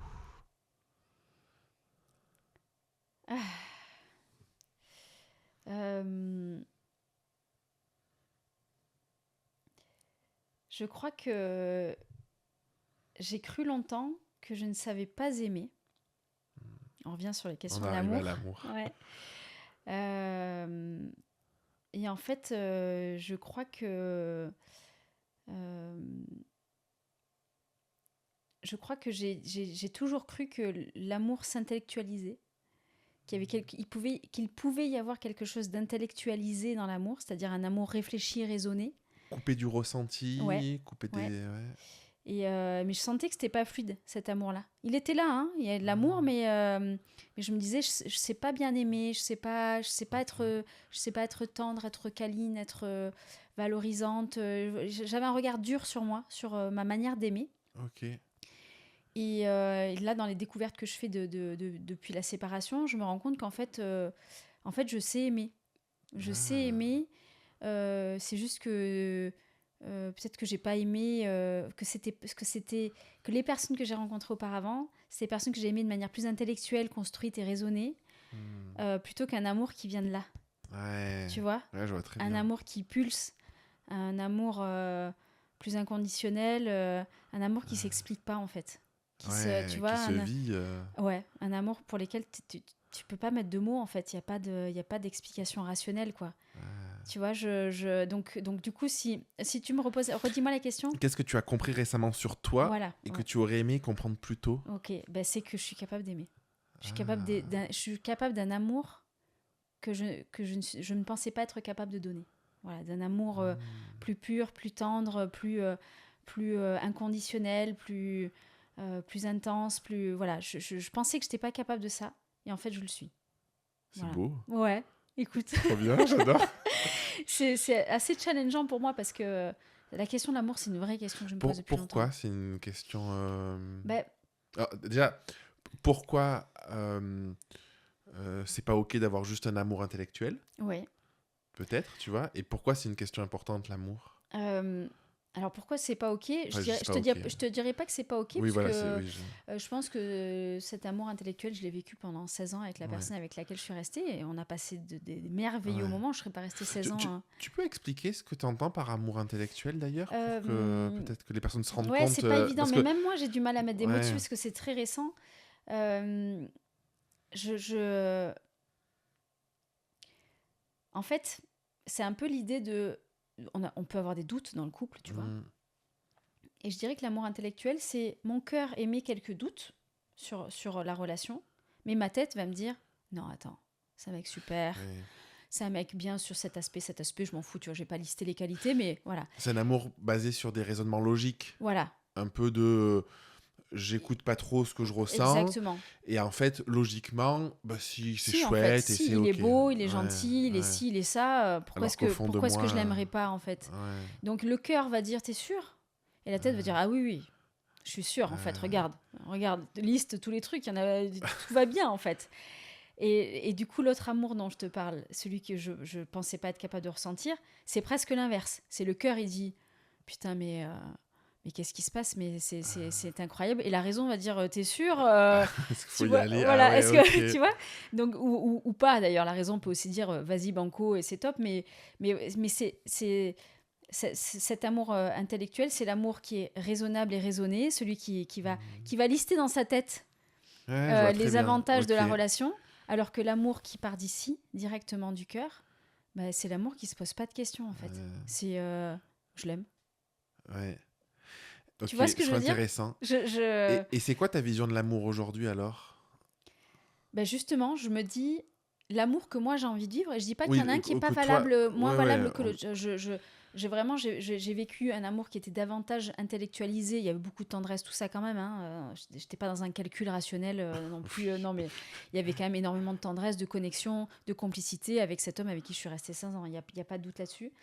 Mais maintenant que j'ai expérimenté les deux, je me dis que pour le reste de ma vie, j'ai envie du deuxième, de en fait. vivre ça. Ouais. Ou d'être seule. tu vois, et ça Oui, me tu dérangerait pas. préférerais être seule que Ouais, dans une relation qui oui, t'apporte pas cette connexion ouais, d'amour. Ouais. complètement. Parce que ça me dérange Et pas d'être seule. e- Donc, est-ce que tu penses que pour avoir ce degré d'amour de l'autre, ce degré de connexion, ça demande d'arriver à un amour de soi suffisant, peut-être? Parce que tu vois, ouais, ce que ça m'évoque dans ce que tu hmm, dis, c'est pour moi l'amour de soi, quand on parle, quand tu tapes là ouais, et t'écoutes ton cœur, tu vois, c'est l'écoute de son cœur, l'écoute hmm, de ses émotions, de ses ressentis, de ses sentiments, tout ça. Ça demande un amour de soi, d'acceptation, d'ouverture et tout, tu vois. ouais. Peut-être, parce qu'effectivement, entre là, la rencontre que je peux faire maintenant et il y a 16 ans, bah déjà, je suis pas la même personne, je n'ai pas le même amour de moi. Mais je suis pas sûre que ce soit une condition sine qua non. Ok. Je pense que la rencontre fait tout, la connexion avec l'autre, quelque chose qui ne s'explique pas, Oui. quelque chose qui s'explique pas. Je peux pas te. Euh, C'est difficile à exprimer, hein, mais cette idée cette idée de mais je l'aime en fait, mais je sais pas expliquer ce qui se passe. C'est vraiment quelque chose, mais c'est peut-être quelque chose qui durera pas, tu vois. Là, je te parle d'une fréquentation que j'ai depuis pas très longtemps, avec un ressenti qui est extrêmement fort. Et peut-être on se reverra dans 3 mois et je te dirai en fait c'est de c'était la merde. terminé, c'était de la chimie physique pure, tu vois. Mais pourtant j'ai le sentiment que ça va au-delà. En tout cas, j'ai le sentiment que ce que je vis intérieurement, émotionnellement, est complètement différent de ce que j'ai vécu dans ma précédente relation. Et ça me fait un bien énorme. Après, il me semble, je pourrais pas citer les sources, mais il faudra que je recherche peut-être, mais j'ai déjà entendu des expériences Oui, scientifiques sur la chimie, oui, oui, sur notre chimie interne, oui, avec, je sais plus, mais probablement des doses d'ocytocine, de oui, oui, machin, oui, tout oui. ça, où chimiquement, il se passe des choses en début de relation Oui, ah, ça c'est certain. qui durent pas sur la durée. Oui, ah, ça c'est Et tu sais, sûr. ces trucs de l'amour dure 3 Tout ans, à fait, machin, tout c'est à parce qu'en fait. fait, ça a été démontré que sur un aspect purement chimique, machin, Mm, il y a ce truc où tout est beau, où absolument. hormonalement, le machin et tout. Et justement, le À un moment défi, c'est donné, qu'au bout d'un ça moment, dure. ça dure parce que tu as moins ce Tout truc-là. à fait, ouais. Et donc, probablement qu'il y a un côté chimique. Certainement, Mais ce que je ressens et ce que j'entends dans ce que tu me dis, tu vois, c'est que tu as aussi ouvert un espace de connexion que tu n'avais pas avant. Et ce complètement, truc-là, tu peux pas le perdre, en fait. complètement. Il y Un a espace ça, de conscience, tu vois. il y a ça, et puis il y a aussi que ce que je vis là, dans cette relation que je vis actuellement, j'ai jamais vécu dans les débuts de relation que j'avais eu auparavant, Ah, qui étaient pourtant aussi dans la euh, chimie, tu vois. J'en ai ouais, vécu quelques-uns des débuts de relation. J'ai eu cette ouais. relation de 16 ans et j'en ai eu deux autres, une qui a duré 3 ans, une autre qui a duré 1 an, ou 6 mois. Et ça, ce ressenti-là que Tu l'as j'ai, jamais eu. non, j'ai jamais ressenti cette sensation d'être à la maison. Ah, c'est beau. Ouais. I Que- que- feel que- like, tu vois, vraiment, c'est home. Quand je prends cet homme dans les bras, je me sens comme à la maison. Donc c'est certain, j'ai aucun doute qu'il y a une connexion chimique, Oui, mais alchimique, ça tu va vois, de au-delà. début, mais il y a quelque chose qui va au-delà. Alors peut-être que ça suffira pas, et que Ouais. dans 6 mois, 1 an, 2 ans, quand la chimie sera partie, bah, il y a quelque chose qui sera détruit, ça suffira pas peut-être. Mais en tout cas, je sens quelque chose que j'ai jamais ressenti jusqu'à maintenant. C'est Vraiment. quel espace t'as réussi à ouvrir en toi, ou quel espace il a ouvert en toi, ou quelle alchimie vous créez pour vivre ça. Je pense que c'est un homme qui est très mature émotionnellement. On en parlait tout à Ah, l'heure. Donc, ça aide. en fait, je peux pas. En fait, je ne peux pas aujourd'hui. Je ne peux plus être dans une relation avec un homme que je vais devoir tirer au niveau de la réflexion sur soi-même. Je ne peux pas. J'ai donné beaucoup d'énergie dans la précédente relation. J'ai bien vu que si l'autre ne mettait pas autant d'énergie, ben en fait, tu t'épuises. Hein. Moi, à la fin de la précédente relation, je me sentais en burn-out de couple, hein, clairement. Ah ouais, Ouais, je verbalisais vraiment comme ça. Donc voilà, de principe, je ne pourrais pas être avec quelqu'un qui n'a pas fait un travail intérieur et un ouais, travail donc de communication et de maturité il y a émotionnelle. cet espace entre vous deux de maturité émotionnelle Complètement, respective complètement. qui. Ouais. Ouais, qui crée une connexion. Hmm. Une connexion, il y a un degré d'intimité. Là, quand je te parle d'intimité, je parle pas de sexe. Ouais, Même si, ouais, bien sûr, je ça vois, peut jouer, mais tu vois, un degré oui, j'entends d'intimité très bien. qui est C'est ce que je disais tout à extrêmement l'heure, où fort. quand il se pose sa tête contre toi dans C'est le train pareil, pour exactement, dormir, exactement, c'est ce degré de lâcher prise, de complètement. Et connexion, j'appelle, tu vois, de laisser aller. c'est rigolo, ce mot intimité, c'est pas un mot que j'ai beaucoup utilisé dans ma vie. Ouais. Je suis pas sûre que Je suis pas sûre que j'aurais pu l'utiliser dans ma précédente relation. Bien ouais, sûr qu'il y avait de l'intimité. Ouais. On vivait avec cet homme depuis 15 ans, ensemble depuis 16 ans. On a voyagé dans le monde entier ensemble. Bien sûr qu'il y avait de l'intimité, mais en fait, il y a une intimité là. Il y a un degré il y a un truc derrière le mot qui est différent. Complètement. Et c'est permis par la subtilité, lui, dont il peut faire preuve dans sa communication, dans son écoute de mes émotions, dans sa compréhension de mes besoins. Par exemple, il a senti dès le départ que moi, j'avais besoin de... Déjà, moi, je ne voulais pas de relation, parce que j'ai dit, moi, j'ai envie d'être tranquille, là, c'est bon. Et les hommes, tu vois, voilà. Donc, il s'est dit, OK, on push rien, on la laisse tranquille. Et donc, lui-même, il ne m'a pas exprimé des choses qu'il avait envie de m'exprimer, parce qu'il s'est dit, je ne veux pas lui donner trop de sentiments, trop d'émotions à l'endroit où elle a besoin d'énormément de temps. Donc, il a eu cette subtilité-là de se dire... je lui laisse son temps et je la laisse, exprimer les choses quand elle les ressent, si elle les ressent. Et effectivement, à chaque fois que j'ai ressenti quelque chose pour lui, les premiers degrés d'intimité, quand je lui ai partagé, il s'est autorisé à me partager que lui aussi il ressentait des choses comme ça. Mais il l'a jamais fait en premier pour pas me brusquer, parce que je lui avais dit dès le départ, en fait, moi, je veux pas de relation. Et donc, voilà. Et alors qu'en fait, je ne veux pas de relation, mais force est de constater qu'on est ensemble tous les jours et qu'on a envie de se voir tous les jours et qu'il y a quelque chose de fort qui se En même temps, c'est beau quand ça se crée comme ça. C'est merveilleux. C'est merveilleux. Je veux rien. Je veux rien. Et en fait, on peut pas s'en empêcher. Il se passe quelque chose. Il se passe quelque chose de super fort. Donc, c'est hyper naturel en même temps. Complètement. Il me disait, lui, il y a quelque chose de l'ordre d'une évidence. Alors, c'est rigolo, là, j'en parle et tout ça est enregistré. Et je me dis, putain, à tout moment, dans 6 mois, cette histoire s'arrête. Et c'est pas grave, tu vois, j'aurais ressenti. Après, la vie, c'est un apprentissage. On fera un podcast à la fin. Ouais, carrément, franchement. Ta vision de l'amour dans un an ou deux. Écoute, ça permettra de faire un peu de point sur même si vous êtes encore ensemble, tout tu vois, à fait. c'est hyper intéressant. Ça peut être intéressant, parce que là, je suis en train d'explorer quelque chose au niveau de la relation humaine. Tu vois, de manière générale, de l'amour, certes, mais de la relation humaine que j'avais jamais expérimenté. Un degré de profondeur, en fait, dans les échanges. Un degré d'écoute mutuelle, de compréhension, d'envie de prendre soin de l'autre, que j'ai... Pourtant, vraiment, mon ex-conjoint, j'avais l'impression qu'il prenait soin de moi, mais en fait, au niveau émotionnel, pas du tout. Et oui, sous un aspect, oui, mais pas sous d'autres aspects. Au quotidien, va à la pharmacie, machin. Donc moi, j'avais vraiment l'impression, il donnait l'impression qu'il prenait soin de moi, mais en fait, au niveau émotionnel, il prenait pas soin de moi. Est-ce que tu penses que c'est lié... du coup, à ces langages de l'amour qu'il avait, et que là, vous avez un langage de l'amour qui est plus connecté, plus identique? Ouais, c'est rigolo parce qu'on en a parlé de ça justement il y a quelques jours, où on a parlé des langages de l'amour, et où moi je lui disais, je suis hyper collante alors que j'ai jamais été câline de ma vie. Je suis hyper collante, et il m'a dit, c'est parfait, c'est mon langue, enfin, c'est la manière dont j'aime. Et moi, je lui dis, mon langage de l'amour, c'est quand on communique et que tu es sincère et que tu es authentique et que tu es à l'écoute, et c'est exactement ce qu'il est. Donc oui, en fait, on connecte tous les deux. Il y a cette chimie aussi entre vous, cette connexion. Complètement. Mais du coup, la chimie, pour moi, c'est, tu vois, la présence de la chimie physique fait que je peux être câline. Et du coup, ça vient répondre à son besoin, lui, de connexion physique, que moi, je n'ai jamais eu jusqu'à maintenant dans ma vie. Et qui s'ouvre en toi. Complètement. Je me découvre, presque 40 ans, je me découvre un pot de colle. Non, mais je te jure que sans arrêt collé à ce mec... Moi, j'ai l'impression que je t'ai toujours vu comme ça. Hein. Bah écoute, pourtant, dans ma relation précédente, j'étais pas comme ça. Ah ouais, c'est fou. Hein. J'étais plus distante. Et d'ailleurs, c'était un reproche que mon ex me faisait régulièrement en me disant... Tu me fais pas assez de câlins, t'es pas assez tendre. Je suis un mollusque aujourd'hui. Pas le mollusque de Lauriane, mais le côté escargot, tu vois, qui bave, qui collant. J'adore. Et en fait, je découvre une part de moi parce qu'il y a cette alchimie physique, je pense déjà, qui est très très forte et je pense qui est très importante aussi. Et puis il y a cette alchimie émotionnelle en fait. Voilà, je pense qu'il y a une alchimie émotionnelle avec cet homme que je n'avais jamais rencontré jusqu'à maintenant. Que je n'ai même jamais ou rarement rencontré, tu vois, même au niveau amical. Là, je le vois chez toi. Tu vois, cette possibilité de connecter au niveau des discussions profondes au niveau émotionnel. Discussions comme ça, moi, j'en ai jamais, en fait, avec les gens autour de moi. Rarement.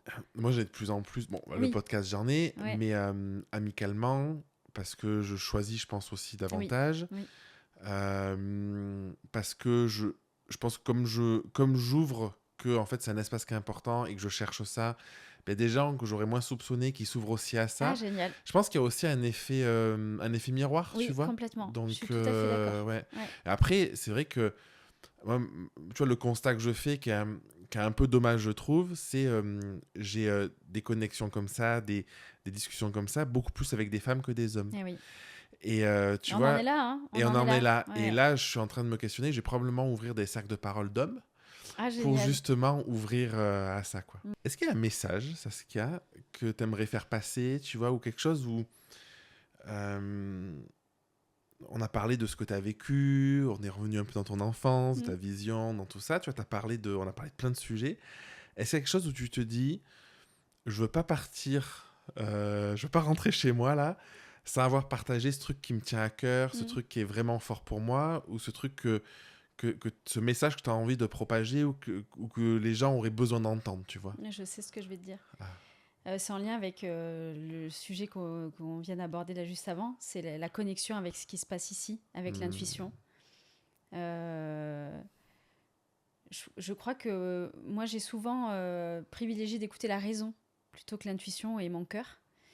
Et c'est vrai que ça peut servir, mais je pense que ça vaut le coup de laisser quand même plus de place. Donc, ce serait ça le message.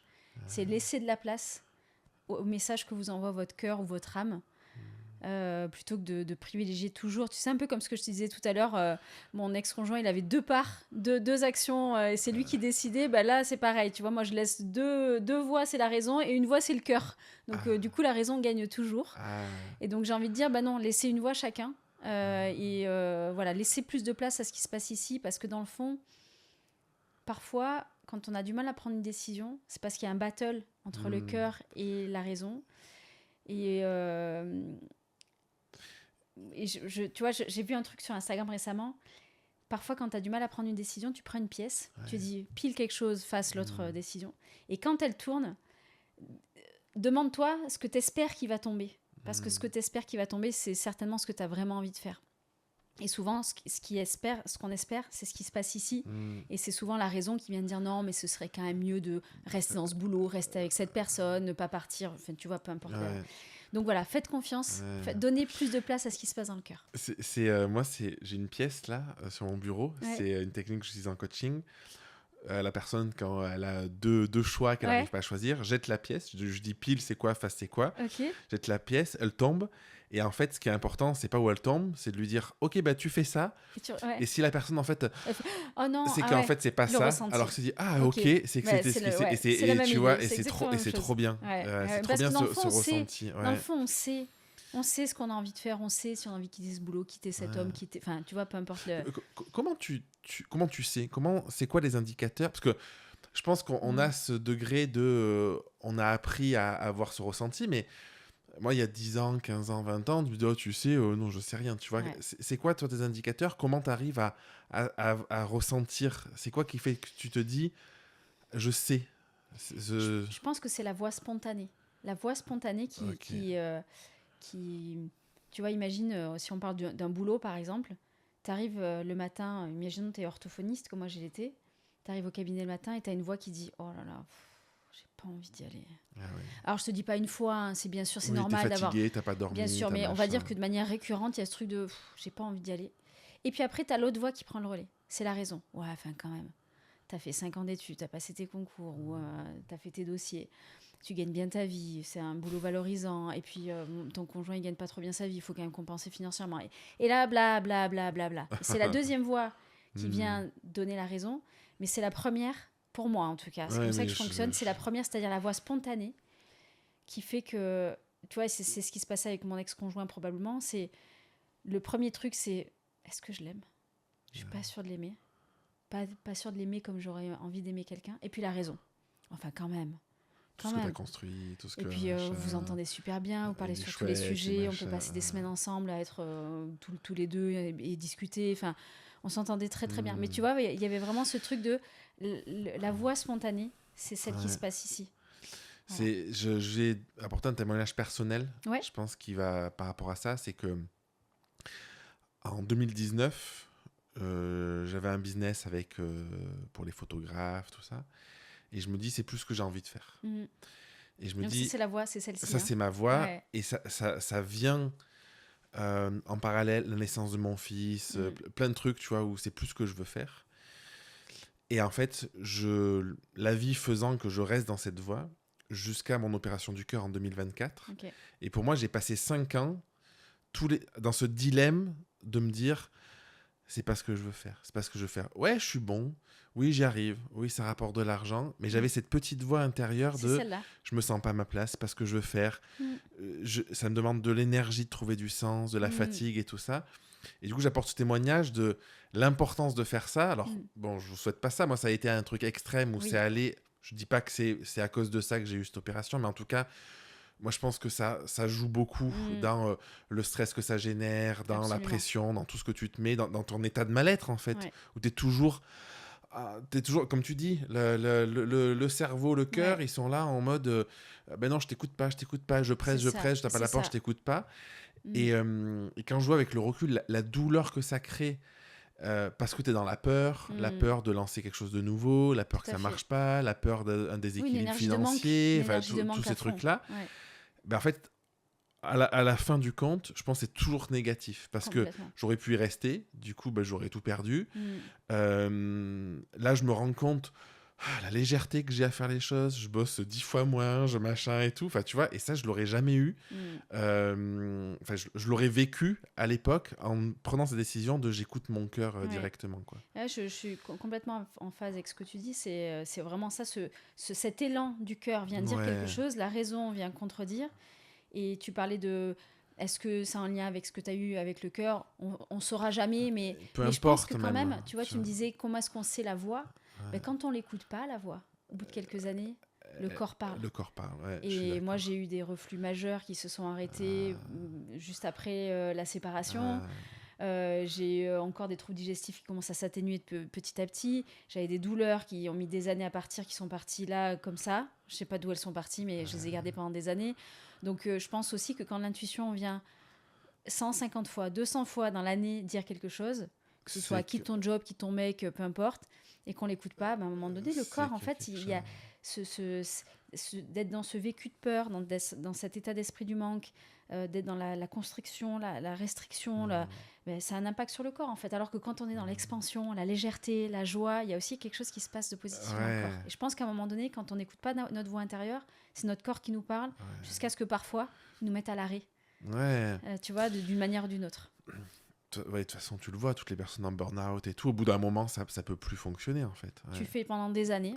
Pendant des années, tu dis à ta voix intérieure ta gueule. Oui, c'est ça. Tu la réprimes. C'est ça. Et puis à un moment donné, bah, en fait, c'est plus possible. Moi, j'ai senti à un moment donné que j'ai verbalisé ça les 2 dernières années de la relation. J'ai perdu mon feu intérieur. Il y avait quelque chose, tu sais, comme si moi j'avais... tu vois, j'imagine vraiment l'image du feu comme ça, avec plein de bûches imbriquées, puis un feu comme ça qui monte. Et moi, j'avais l'impression d'avoir un feu avant assez fort, tu vois, avec cette énergie de vie qui est très, très forte. Et puis, je disais, bah, il n'y a plus que des cendres. Il y a des cendres. Il n'y a plus rien. Je vois, il y a un peu du bois, c'est un peu rouge, mais il n'y a plus rien. J'avais perdu un élan vital, notamment à travers cette relation qui ne me convenait plus, dans laquelle je suis restée trop longtemps alors qu'elle ne me convenait plus. Puis peut-être au niveau professionnel aussi, mais encore, en fait, vraiment, tout ce qui a entouré cette relation, c'est ça qui m'a fait en partie perdre ce feu intérieur et qui s'est transcrit après par un état un peu de... Je sais pas ce que j'ai, je suis pas très en forme, j'ai pas trop d'énergie, j'ai mal un peu partout, et énergie que j'ai retrouvée fois 100 quand je me suis séparée, quoi. Une énergie, mais de... Mais l'énergie que j'ai, en fait, normalement. Oui, ta nature, en fait, ta nature profonde. J'ai beaucoup d'énergie, c'est comme ça. Et effectivement, quand j'en avais moins, les gens s'en rendaient pas vraiment compte. Ils se disaient, elle est normale, mais en fait... C'est un bon indicateur, je trouve, ton niveau d'énergie, ton niveau de... ce côté naturel. Moi, c'est un indicateur tout le temps, c'est... tout ce qui est fluide, facile, naturel à faire pour toi. Ça veut pas dire que c'est facile dans l'absolu, parce que ça peut être quelque chose de lourd pour quelqu'un d'autre, mais...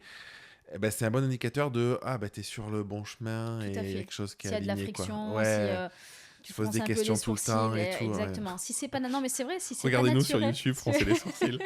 Oui, c'est vrai. C'est vrai que quand c'est naturel, en fait, c'est ça quand on parle de zone de génie, par exemple, dans le boulot, c'est qu'en fait, on peut passer 4 heures à faire un truc, on s'en est pas rendu compte. Alors que si tu passes 4 heures à faire un truc qui, même étant ton niveau de compétence, si on reste dans l'entrepreneuriat, tu sors de là, t'es crevé. Tu vois, moi, le coaching, donc je me suis formée au coaching de vie aussi à une période de ma vie.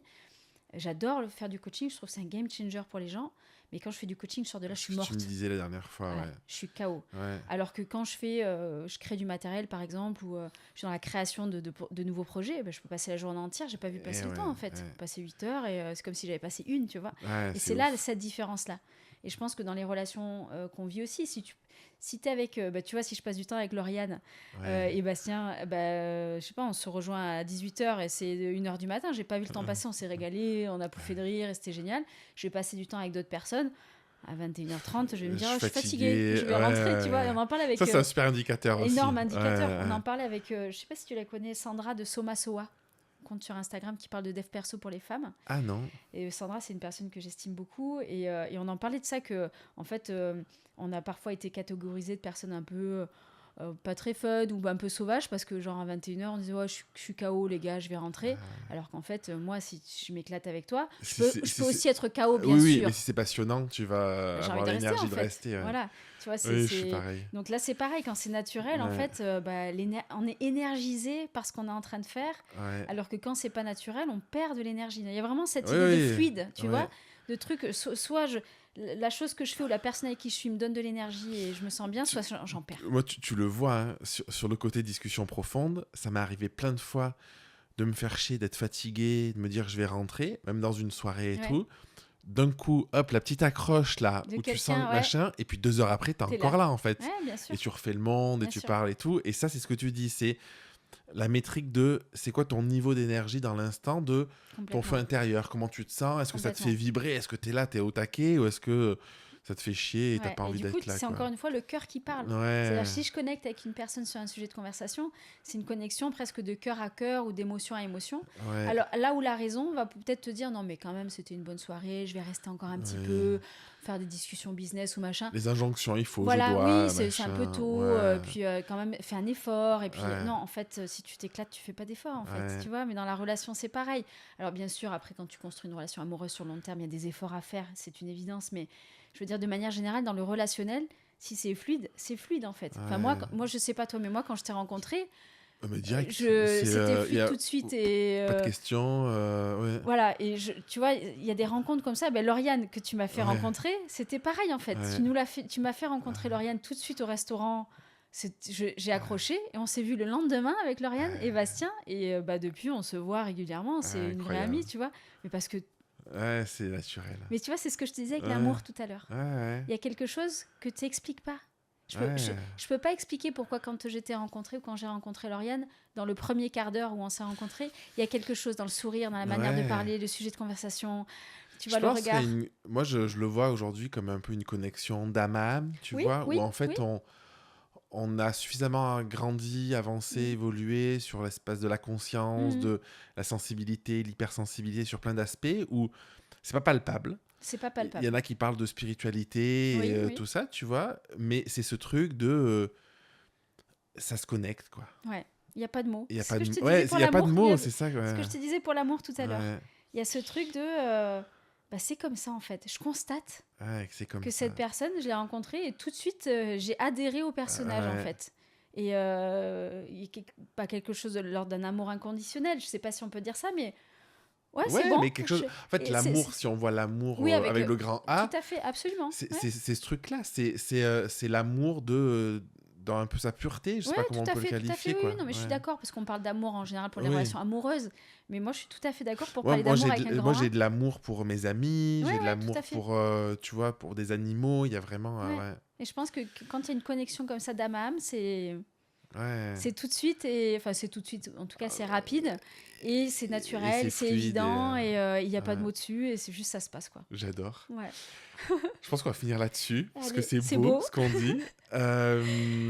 J'ai envie de te faire un câlin. Ouais, moi aussi, on va couper, on va se faire un câlin. Les personnes qui veulent te découvrir, qui veulent en savoir plus sur toi, qui veulent t'écrire pour te dire merci de tout ce qu'elle a partagé, tout ça, elles peuvent aller où, ces personnes-là? Elles peuvent venir sur le compte Extra Ortho, donc EXTRAORTHO, pour orthophoniste. Je le mettrai en description. Ouais, ça marche. Et avec plaisir pour échanger sur des sujets, avec grand plaisir. Ouais, trop bien. Et faites-vous des câlins. Ouais, faites-vous des câlins. Merci beaucoup, avec Saskia. Plaisir, merci à toi, Jérémy, c'était génial. Ouais. Et puis cool. on va en refaire, je pense. Ouais, on va reparler de l'amour. Moi, j'ai envie de reparler d'amour dans quelques mois, tu vois. Ça marche, ok, trop bien. tape. À bientôt. À bientôt. Salut.